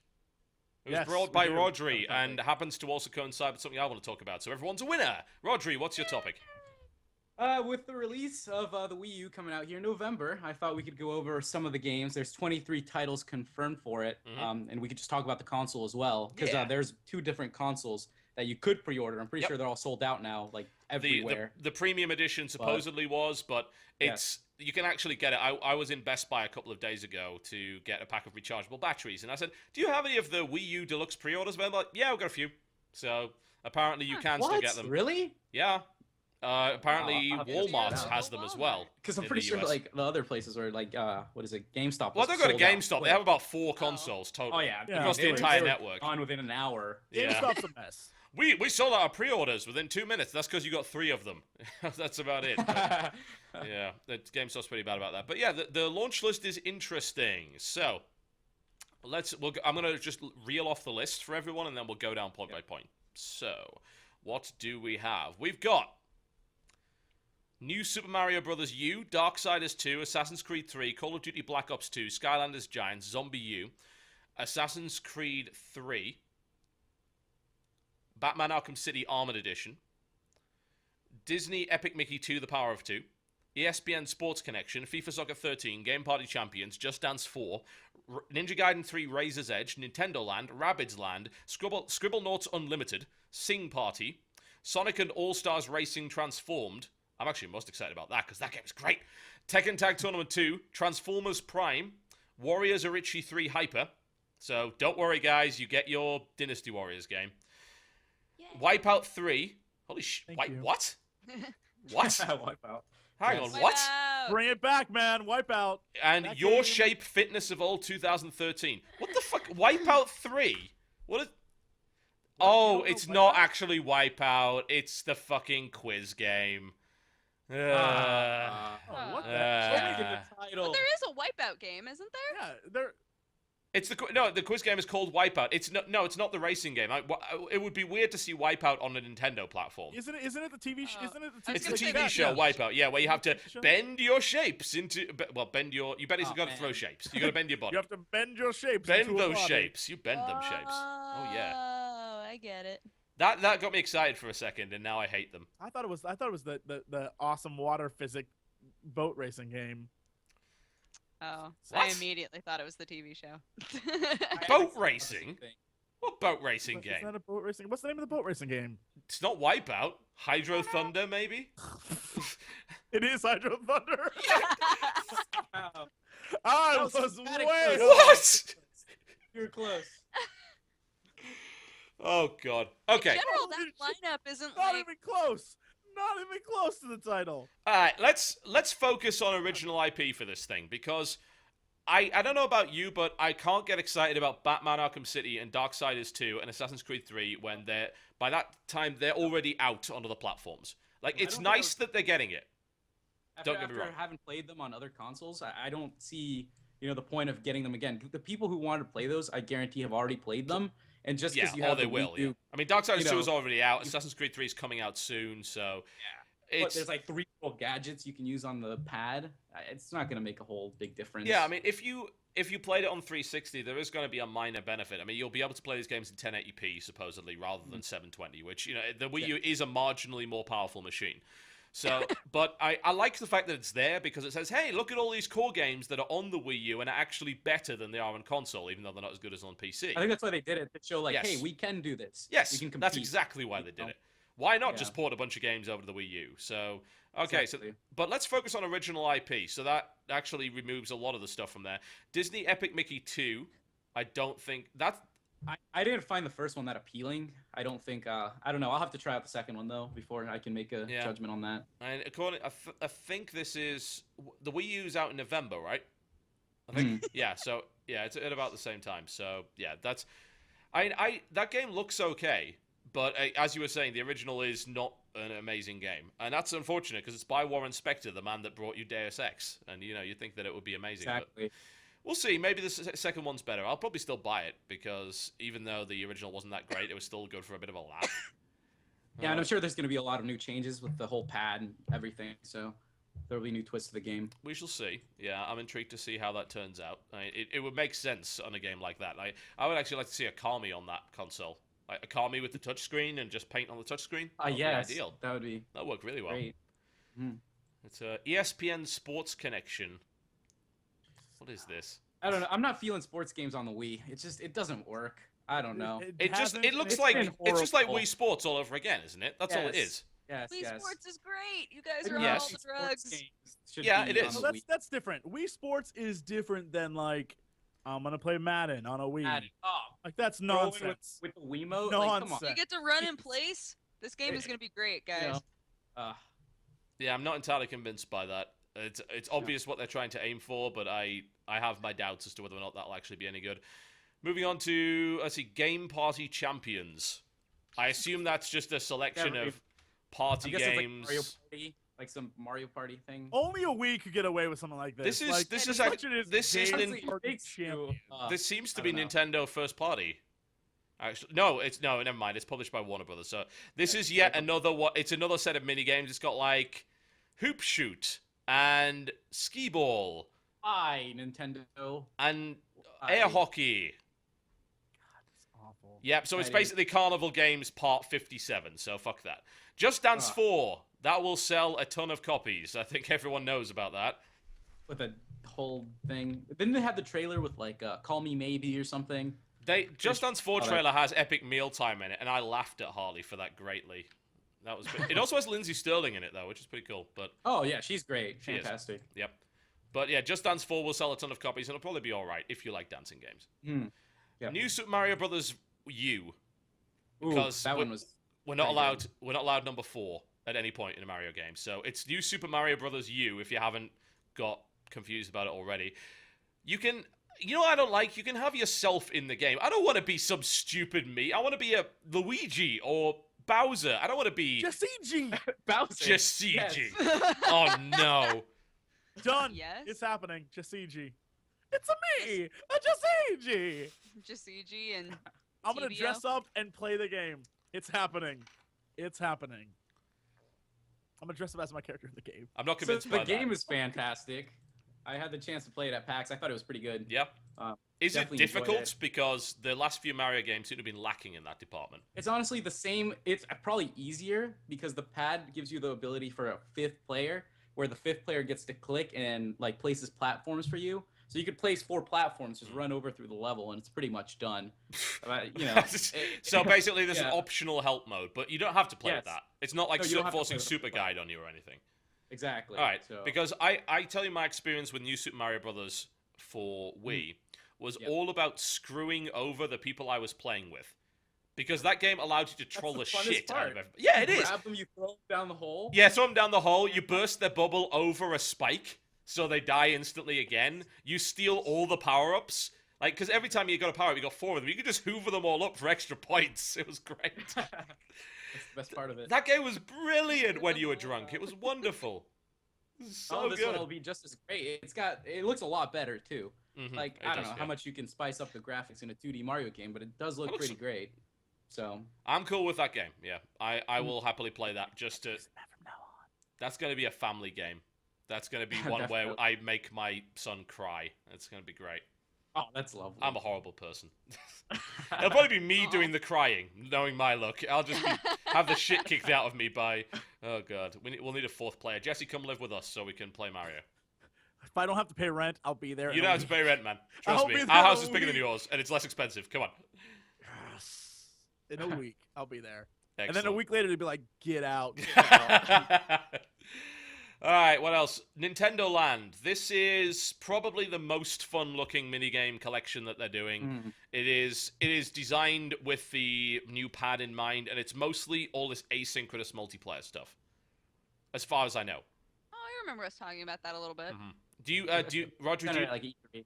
I do know a little bit about it. I saw the trailer at E3, but I don't know, the concept of it kind of went over my head there for a second. Yeah, it's a demonstration of functionality of the Wii U. So most of the games, you'll have one guy with the pad that's doing stuff to everybody else. So it's like an entire minigame collection based around being a Dicky Dungeon Master. Oh man, That's kind of cool. I'll give. This Supports might up be to the 5 first players, one- by the way. This might be the first one on the list so far that I'm like, that's kind of cool. So far, I remain unimpressed. with And Nintendo. they're all wow. based on actual titles. So there's a Zelda game, there's a Metroid game, Oh, there's a Pikmin yes. game, there's Mario, there's various Mario games. Takamuri's Ninja Castle. Holy crap. That is a 1986 game that's based on. Donkey Kong Captain Falcon's Twister Race. oh Yes. man, Yes. It's- nice. Hopefully that comes in a package at like Best Buy. Like, get this game with the Wii U. I'm on it. Yeah, I think we pre-ordered that game actually. I think want the that's the Wii U, one that but we I want that pre-ordered with game. it, and we also pre-ordered New Super Mario Bros. U for it, and that looks like a bunch of fun. It's hard to argue with that, especially when it's all based around Nintendo stuff. Which I think that if you turned Wii Sports into Mario's tennis and Bowser's boxing, it would have probably been a bit better. Yep. Bowser's boxing. Why isn't that a thing? I don't know. Brilliant. Right? Wow, that's You it. get to Nintendo just simulate jacked Bowser the idea. beating the shit out of people. That's great, Nintendo. right? Coming Allow us 2013. to make you money. Damn right. Yep. And also, because Ubisoft can't get away from this concept either, they did Rabbids Land, What? which I What's assume that? is exactly the Rayman, same right? bloody Rayman, thing. Rayman Yeah, the Rabbids. things, It is the yeah. 7th installment of the Raving Rabbids series. Yes, they have made Oh, so many of no. these damn things. Just shoot them, right? That's what it was. It's a minigame collection. Like, it was all minigame collections, so Rabbids Land is basically the same thing, for what I can tell. What are we like 1 for 20 right now on games Yes. worth buying? No, we're 2 for 20. Nintendo Land and New Super Mario Alright, Bros. yes. U. Okay, yes. Scribblenauts Unlimited. Scribblenauts is actually really great. You can summon Cthulhu to solve your problems for you. Dude, I Oh, love shit, Scribble okay. Knots. That makes it all I'm better. all about that. Well, so Roger, what were you gonna say that we were talking about these games and we got to a list, but Oh, you yes, had like what I a was gonna say specific is, you had a honestly- specific goal here. Honestly, I was just wanting to say, well, I mean, we're about to finish the list, I would say. Okay. We're very close. Almost. I don't know if it's just me, but I'm a little disappointed with the releases. You know, it's like you said, 2 out of 20. What's Nintendo playing at? You'd Well, think, it's like, not that it's 2 out of 20, because, I mean, Just Dance 4 was a good game, and Darksiders and Call of Duty and Batman are all good games. The problem is that we already own them, or at least we will by that point. for original Nintendo content, I think it's lacking a little bit. I think it would have been nice to have a Zelda released with it, or just some sort of game that's really going to bring you into it. Just New Super Mario Bros. U, and Nintendo Land isn't a whole lot to offer for people. I guess like down the line. I mean, at PAX and E3, we saw stuff that looked Yes. amazing. Pikmin but it's and not Pikmin 3, with launch. great. Yeah. Pikmin There's 3 nothing is to make me quite wanna buy soon it after. now. The thing is, Pikmin 3 Exactly. isn't a launch title, but it's very soon after launch, isn't it? Yes. So's Rayman Legends, I think. That's very soon after launch too. So I think maybe the launch title list is a bit misleading. And also, like, we haven't highlighted Zombie U, which looks incredible. I played that. That was really fun. Yeah, I am. died I've heard it's for really 3 good. seconds and, yeah, over it that was- one. it was- Yeah, so I mean, there's a few different games. I mean, Sonic and All Stars Racing Transformed will probably be great. I mean, the first Sonic All Stars Racing was amazing. I have that one. Yeah, Pretty good. I agree. It's a really good game. Not that it makes That's any really- sense. Like, why on really earth would Sonic be in a car? But he's in a car. It's fast enough as it is. Indeed. It really doesn't make sense. No. It doesn't once you It think doesn't. about it. That's actually Probably- a simultaneous I never launch with the Wii questioned U, that by the until way. right now. That is not a delay. That one is coming out at the same time as other consoles. In fact, a lot of these things are. So, yeah, there are just some really delayed games for whatever reason, like Batman and like I just really Darksiders. hope they push it the months after, so it starts picking up. Yeah. Would be great to see some other games. It's not a bad launch lineup, but again, there isn't anything on that list that is a system seller, I don't think. Mm-hmm. Smash Brothers. There isn't Like at least Smash the Brothers, Wii though. had If had there was a Zelda, Smash like, Brothers game, then that would have sold it. Oh, But there I would have bought like 3. Just Yeah. by myself. Just oh man. Yeah, there's a bunch of good games that aren't really system sellers per se, and that's a problem. But as you said, like no Zelda game on launch, which the Wii did have, and that was there were 2 things that sold the Wii on launch: Zelda, and there was Wii Sports. Those were the 2 things that sold the Wii. Definitely. We're Well, all about esports. That's why I bought it. I waited in line for that. You know? Also, bear in mind that like that was a pack-in at the time. Wii Sports was a pack-in, where Nintendo Land isn't. I don't think, Exactly. as far as I can tell, which is a bit unfortunate. Like, if they packed in Nintendo Land, then That would be maybe cool. That would have been really cool. That would have been pretty smart. Yeah, I think so.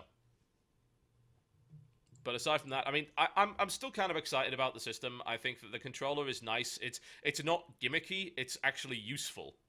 I can see all sorts of uses for this thing. Even traditional games. Think about what you can do with an inventory system where you have a touchscreen available. Like, you can completely change the way that you handle inventories in console games. Because you don't need to scroll through them. It's on your screen. You just push the item you want. That's really good. Exactly. You need to stop on like a menu or anything. You can just Yeah, you can do all your menus on the controller, which makes browsing them very easy. That's a really good idea. So I'm convinced as to the controller, and the Pro controller looks really good as well. And there's also things like they're bringing out a new Monster Hunter game for it.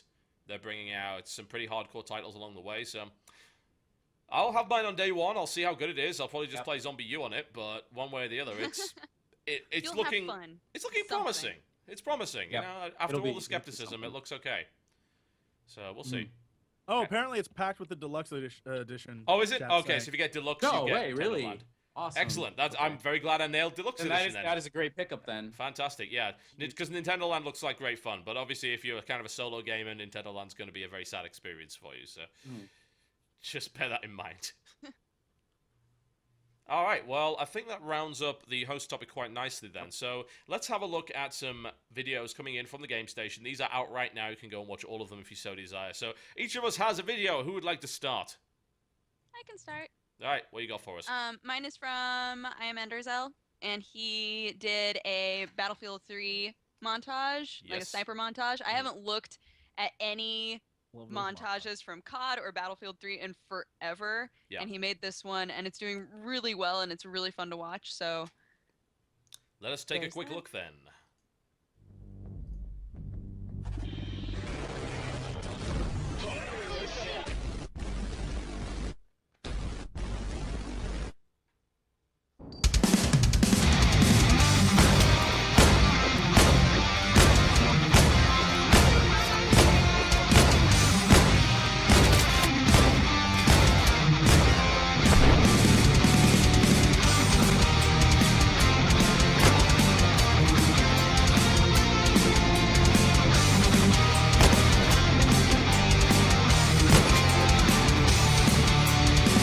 Almost night, a crimson horizon, painting thousand lakes red. As your army approaching the east, a hunter is switching his prey. All alone, a man with his gun wanders into the wild. Tracks you down, you can't hide, once he is onto your trail. Into the night, a flash in the darkness, white death is heading your way. The fear of his foes, a hero at home, hundreds will fall by his gun. You're in the sniper's sight, the first hit tonight, time to die. You're in the bullet's way, the white death's spray, say goodbye. There you go, there's a quick look at it, and I approve of the music for one thing, 'cause it's by one of my favourite bands, Sabaton. The name of the track is White Death, which is based all around the story of that legendary sniper that completely slaughtered German troops across a number of years. And that band is song. awesome. Apparently, he also got full permission from the label Nuclear Blast to actually use that song in the video, which is very unique, oh, because that's awesome. That's most really cool. montages, you just steal music, and then they come around and say you can't do that. I'm like, oh, but no, It's really Here, cool. let me replace the music with classical. Yes, well, Nuclear Blast is one of my favorite labels. I've got some of my favorite bands on it, so it's really cool that they did that.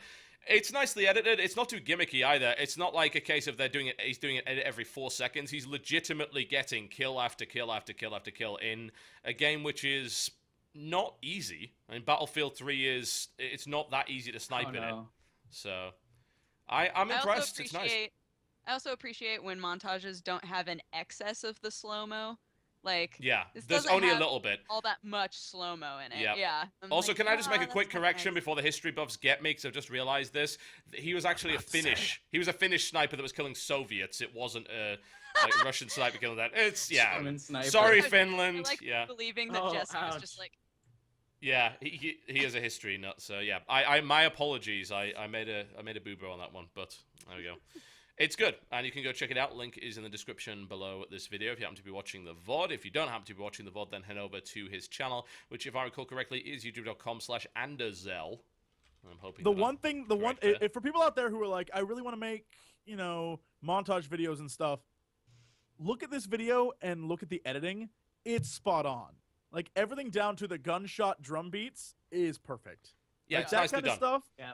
That's how you do a montage video. It's not overly pretentious, and it's not overly reliant on zooms and crazy nonsense, and let's do a slow-mo, let's rewind, let's zoom, let's put a filter on it. It's not that. Why would you put a filter on Battlefield 3? It's a great-looking game. Why would you ruin it? It's like Instagramming Battlefield 3. Itself. Instagramming video games. That's going to be a new thing. Future. Someday. A terrible, dark future we have. All right, so go check that out, folks. Yes, youtube.com/Anderzel. All right, let us continue, shall we? Who wants to go up next? I mean, I'll take it. Yeah, Okay, why not? What video you got for us? It is a video from Unit Lost. Now, this is a UK channel. They're big into Torchlight. They are. Very British. Yes. They are playing through every class, I think, on Elite mode. Yep. Torchlight 2. They got early access to it or something. It's pretty cool. These guys seem to know what they're talking about. They're pretty funny. They yell a lot when they do, bump yes. into trouble. Very much so. It's quite exciting if you're into Torchlight 2. I've never played it myself, but Jess is going it to seems like a love lot of this because I think it's the kind of English accent that he really appreciates. So let's take a look. Thick, What? thick. Oh, no.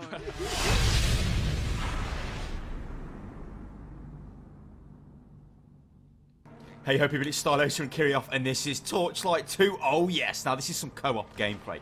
This is currently on Elite difficulty. This is the most difficult you can play the game. And by God, is it difficult? And this is great, because if you remember Diablo 3, no difficulty options at the start of the game. You had to play it through on easy mode, and that was absolutely rancid. This, however, is not like that. Therefore, it's 100% pure. Good Lord. Anyway, Mr. Kirioff, what the hell's the, what's the deal? What's the scores on the doors? I believe we've got to go into this horrendously difficult dungeon and fix this crap. Yeah. Oh, what's this? Yes. Yeah. Oh, I've got a fancy hat. Yeah, lasers. Hang on. Put my fancy hat on. Oh, no, I don't want that. Yes. Yeah, you deal with that. No, I'll finish it off. Good Lord. So, this is my inventory at the moment. I am a level 4, and I have a socketed butcher's cleaver, which looks crazy. And yes, it did change with the electric effect on it when I put the gem in for electric damage. I've also got a socketed mystical ice ring. It's crazed. This is at level 4. And look at this. Look at my health. It's, I believe it's not regenerating. That's good. None of that, son. None of that. None of that. They are some of the most British men ever, which is... there are certain kinds of fantastic British accents. That is one of them. That is the, all right, son, how you doing, lad? You gotta listen well. Yeah, pretty much. What's the scores on the doors, and also the word rancid being used as an insult. I have not heard that in ages. Man, that used to be when I was at school. We used to call things rancid. My God. I just want to point out it's unfair to the rest of YouTube that you combine two British men of any variety, and it's instant amazing to watch. It's true. It's so true. You all. I just want to point that out. Why is that a thing? It's great. And Unit Lost do a lot of stuff. They do a lot of analysis and critique. They did Diablo 3 versus Torchlight 2, which was heavily biased, I might add. It's like, there's no even question that they biased the crap out of that video, but it wasn't to be taken seriously. But yeah, you should check them out over at youtube.com/UnitLostTube. It's a good place to go. All right. Jesse, what do you have? Haith 22. I hate that name. Hasty.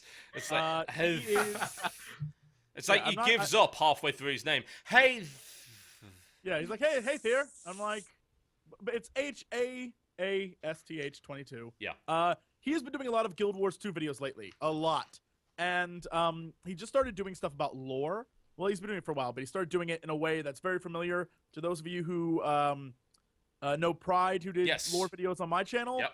And it's card-based, he does isn't it on his channel, The Smoking Gamer / The Smoking Gamer on YouTube, and basically lore stuff. And so, like I've said for past weeks, like I don't get the lore of Guild Wars.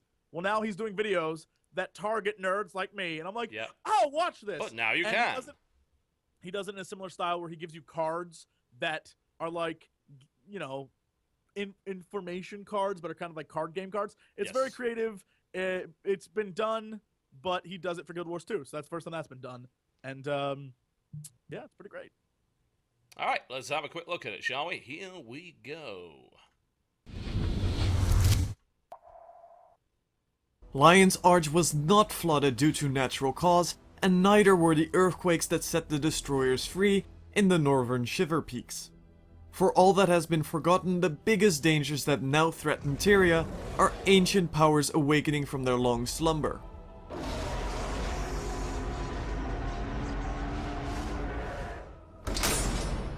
The Elder Dragons, a mysterious race of draconic creatures, are set to rival the powers of the gods themselves.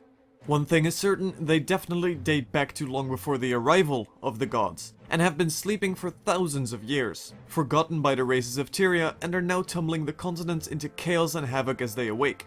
The first of these ancient monstrosities to awaken was the Elder Dragon Primordus.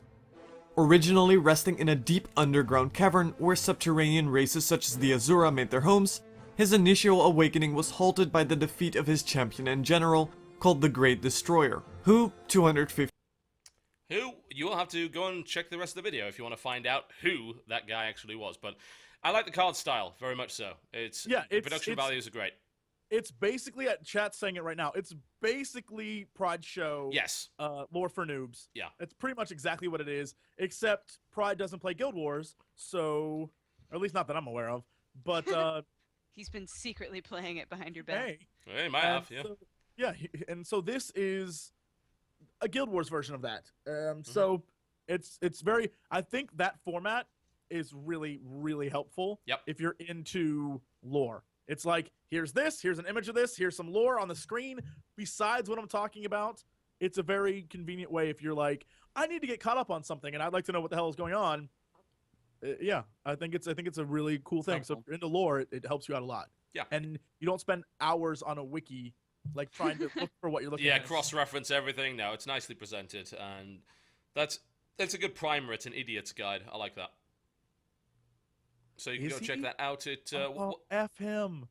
Someone just said Pride is currently playing in the Grindhouse Gaming Guild. Boo! There you We go. actually fought them. They're the ones who infiltrated our guild. They did it with the inside knowledge that only Pride could provide. He knows all your deepest secrets, man. That's what you get. Look, I'm sticking by my comment that he is not playing Guild Wars. I'd rather not hate him. Oh, well, never mind. You can check that out over, is that youtube.com/thesmokinggamer, did you say? Or is that... yeah, if you want to see Pride stuff, it's The Smoking Gamer on YouTube. That's Pride stuff. And if you want to watch Haas... It is just Haas. It's Haas22, isn't it? HAASTH. Yes, exactly. Yeah, there you go.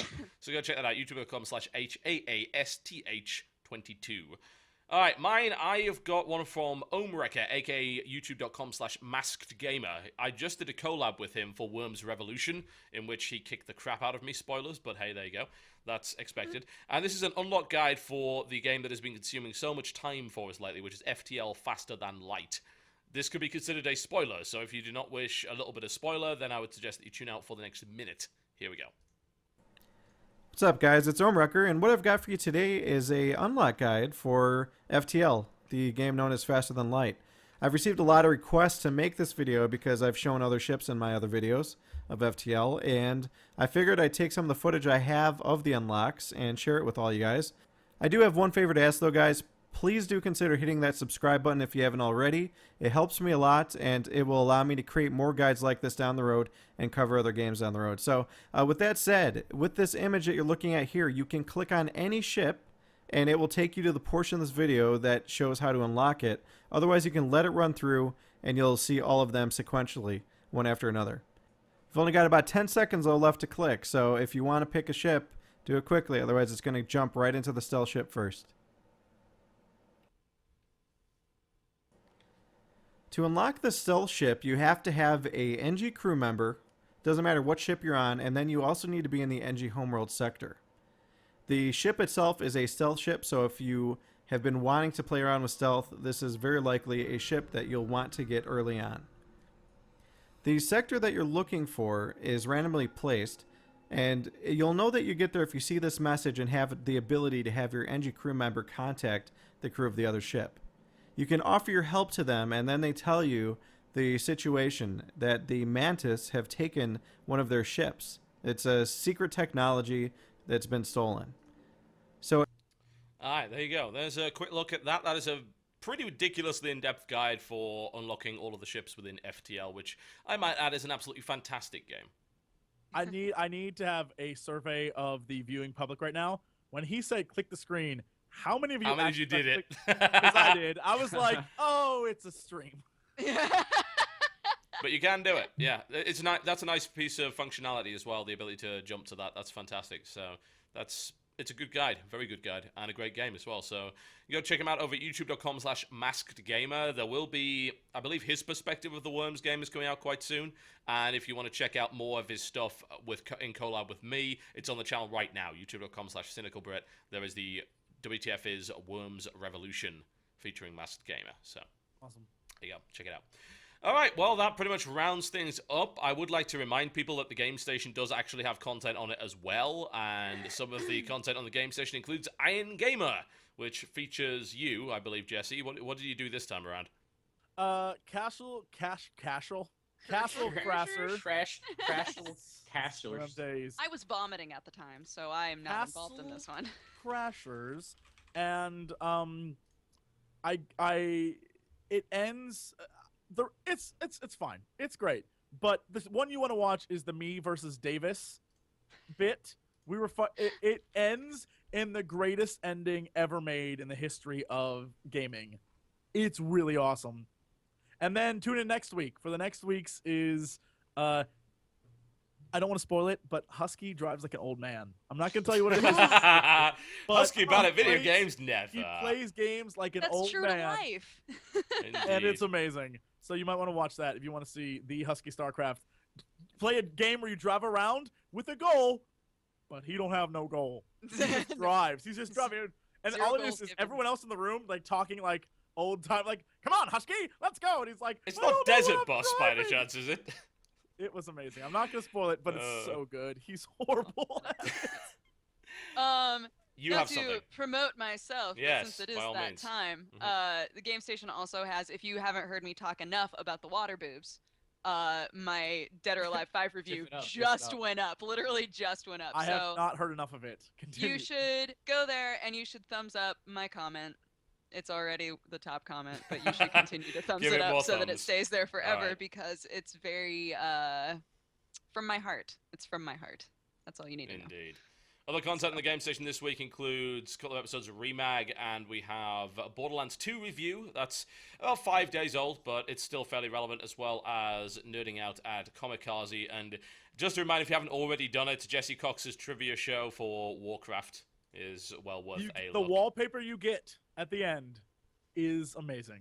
Hand drawn. Actually, we're thinking of giving that hand drawing signed by the artist away in a contest. Wow. Framed. It's that good. Mm-hmm. It's that good. It's a signed piece of artwork. But in order to see it, you have to beat the question. You must beat the challenge. Yes.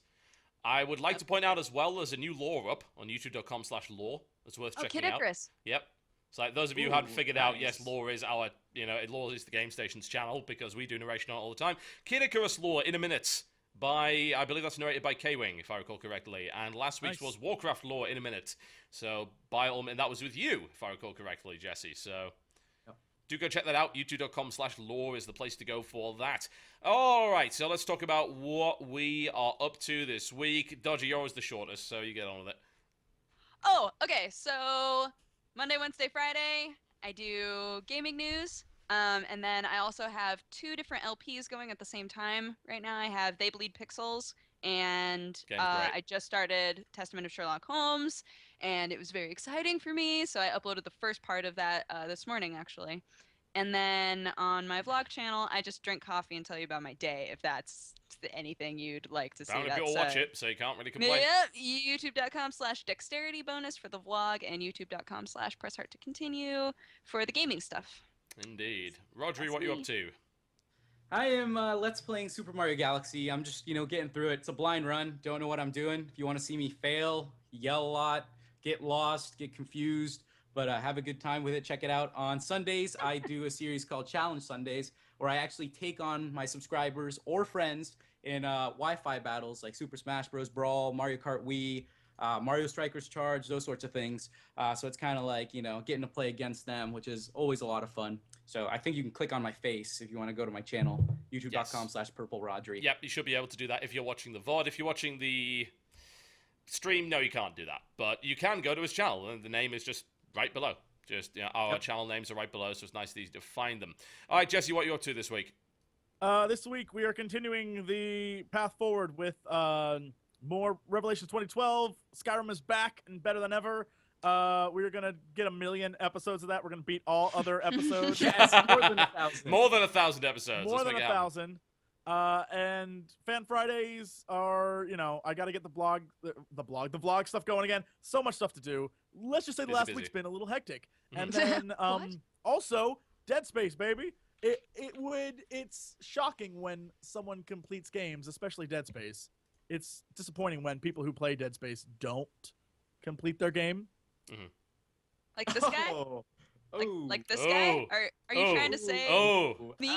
It's on. I am trying to call you out. Very much on, it would seem. And also on Twitch, we're live streaming Borderlands 2 and Warcraft. So all those things are happening, and the reason why is because we didn't want to throw 1 million Let's Plays at you at once. So we're gonna get those 2 out of the way for funsies, and then we're gonna go back and keep stuff going. And then I have an entire list. Like, we're gonna pound stuff out. It's about to get real hectic over on the channel, so get ready. It's gonna be amazing. And yeah, I can't wait to be a part of it with you. All right. Okay. What's going up this week for me? There's still more PAX footage to come out. There's at least, I think, 4 or 5 more PAX videos that I haven't shown you. So, Octodad 2 has been rescued, by the way. This is the most important thing. I have Octodad 2 in its entirety, the dadliest catch, including Octodad attempts to mow the lawn and Octodad attempts to get married. So, yes, it is quite the thing. You'll be seeing that quite soon. I am going to be trying to do a comparison video called Deadliest War between War of the Roses and Chivalry Medieval Warfare. And it will be done in the style, at least to some degree, of Deadliest Warrior, because why not? That is the finest that television has to offer. You should hire actors to dress up as the characters. That would be wonderful, but if I was over on the West Coast with the game station, I'd be telling them to do that right now. But you just get Davis to get the crap beaten out of him with a longsword, that would be wonderful. But unfortunately, I'm on the East Coast, can't do it. So. Of him with a longsword. Oh my god. Yeah, can't do it. But whatever the case, because everyone is already comparing War of the Roses and Chivalry because they are quite similar games, I thought, screw it, I will get out there first and I will do the video on it. So I'm recording footage over the next couple of days with both War of the Roses and with Chivalry to do a direct comparison. Which is best? Who is deadliest? We shall find out. And also, hell yeah, Wrath of the Dead Rabbit is coming. I have review code. Hotline Miami, I have code for that now as well. That's coming. Probably more War of the Roses coverage as well, because I love that game. And I am also looking into Air Mech and Carrier Command and probably Half Minute Hero Super Mega Neo Climax Ultimate Boy, which is coming out tomorrow. You missed that. That look on your face is the look of a woman who was not here missed last 2 that weeks. one. Yeah, you missed out on that one. I missed something big. You did. Yes, you did. Yeah, go check out Half Minute Hero Super Mega Neo Climax Ultimate Boy. That's coming out tomorrow on Steam. I'll be playing that. The Worms Revolution play, the big in-depth game is on the channel right now. You can go check it out. It's pretty cool. And eventually, I'm going to have my final thoughts on Torchlight 2 when I can stop playing it to actually say anything about it. So, and I won't be talking any more about Borderlands because you guys get mad every time I do it. So, Terraria 2. Yep. Oh, yeah. The 4 episodes of Terraria coming. The first 2 episodes will be out this weekend, most likely. And then the next 2 episodes the weekend after that. I can't wait. I functionally cannot wait. To see what happens. Episode 1 and 2 will be progressive, like real angsty comments, and people like, meh! And then by the episode 4, they'll be like, best episode ever! I can't wait. I cannot wait. This is going to backfire so badly. Oh, we'll man. see. Are you kidding me? It's going to be In the best way. Indeed. Yep, and aside from that, mailbox and usual stuff that's on the channel, and occasionally I live stream, usually either Torchlight or Heart of the Swarm, or a couple of other things. And those of you watching the live stream, there's going to be a big announcement on the StarCraft front very soon, and I'm not going to spoil it. But yeah, big announcement very soon. Okay, that pretty much rounds it up, folks. Thank you very much for watching the Game Station Podcast. If you wish to watch our channels, they are below. There you go. Cynical Brit for my main channel, TotalBiscuit for my StarCraft channel, PurpleRodri for his channel right there. Jesse Cox only has one right now. Right now, anyway. I'm wondering what he put on the second channel. It scares me. Like, Jesse Cox becomes an esports personality. And then press hard to continue for the main channel and dexterity bonus for the vlog channel. You can follow us on Twitter. You can follow me at TotalBiscuit if you want the full experience, or if you want the decaf version, which involves no ranting, then it is youtube.com. It's not YouTube, that's silly. It's twitter.com/cynicalbrit for just the announcements. Just go for the ranting, you guys. Just commit fully. I don't know. I'm trying to beat Day 9 It's on great. followers, and I'm only about 10k behind him at the minute, so I'm closing the gap. So I'm after him right now. It's going to happen. I'm after him. That'll be good. I'm only 10k behind TB. Why not help me catch up to him? I'm not, but I just want you. I was going to say, no, you're not, you lying bastard. You're not even anywhere close. But yeah, twitter.com/ at PurpleRodri. Yes, Go ahead. at PurpleRodri. You're simple. You only have one, which is very smart. Yep. We have about 3 Twitters each. It's terrible. At Yeah. Jesse Cox. Yeah. At Jesse Cox. I'm at Dex bonus, At- not Yes. dexterity bonus. Rodri. Dex bonus. Yep. And then Heart to continue with a 2 that exists, but I don't really use it, so just Yeah. ignore that it's real.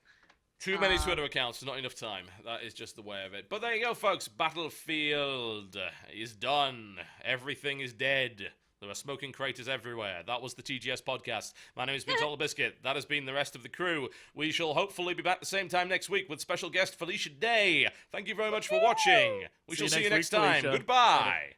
Goodbye. Bye-bye. Mwah. Did no one else just see what just happened here? Did no one else see the hilarious comedy? Two things happened. One, TB's one of the few times he ever comments on what happens in chat, it's about masturbation. And two, Dodger completely combs over it and moves on instantly. Doesn't even address it and just is like, so what do you think, Roger? How did we miss this? That was Changes comedy gold. conversation. It's the best, isn't it? Gold. That was great.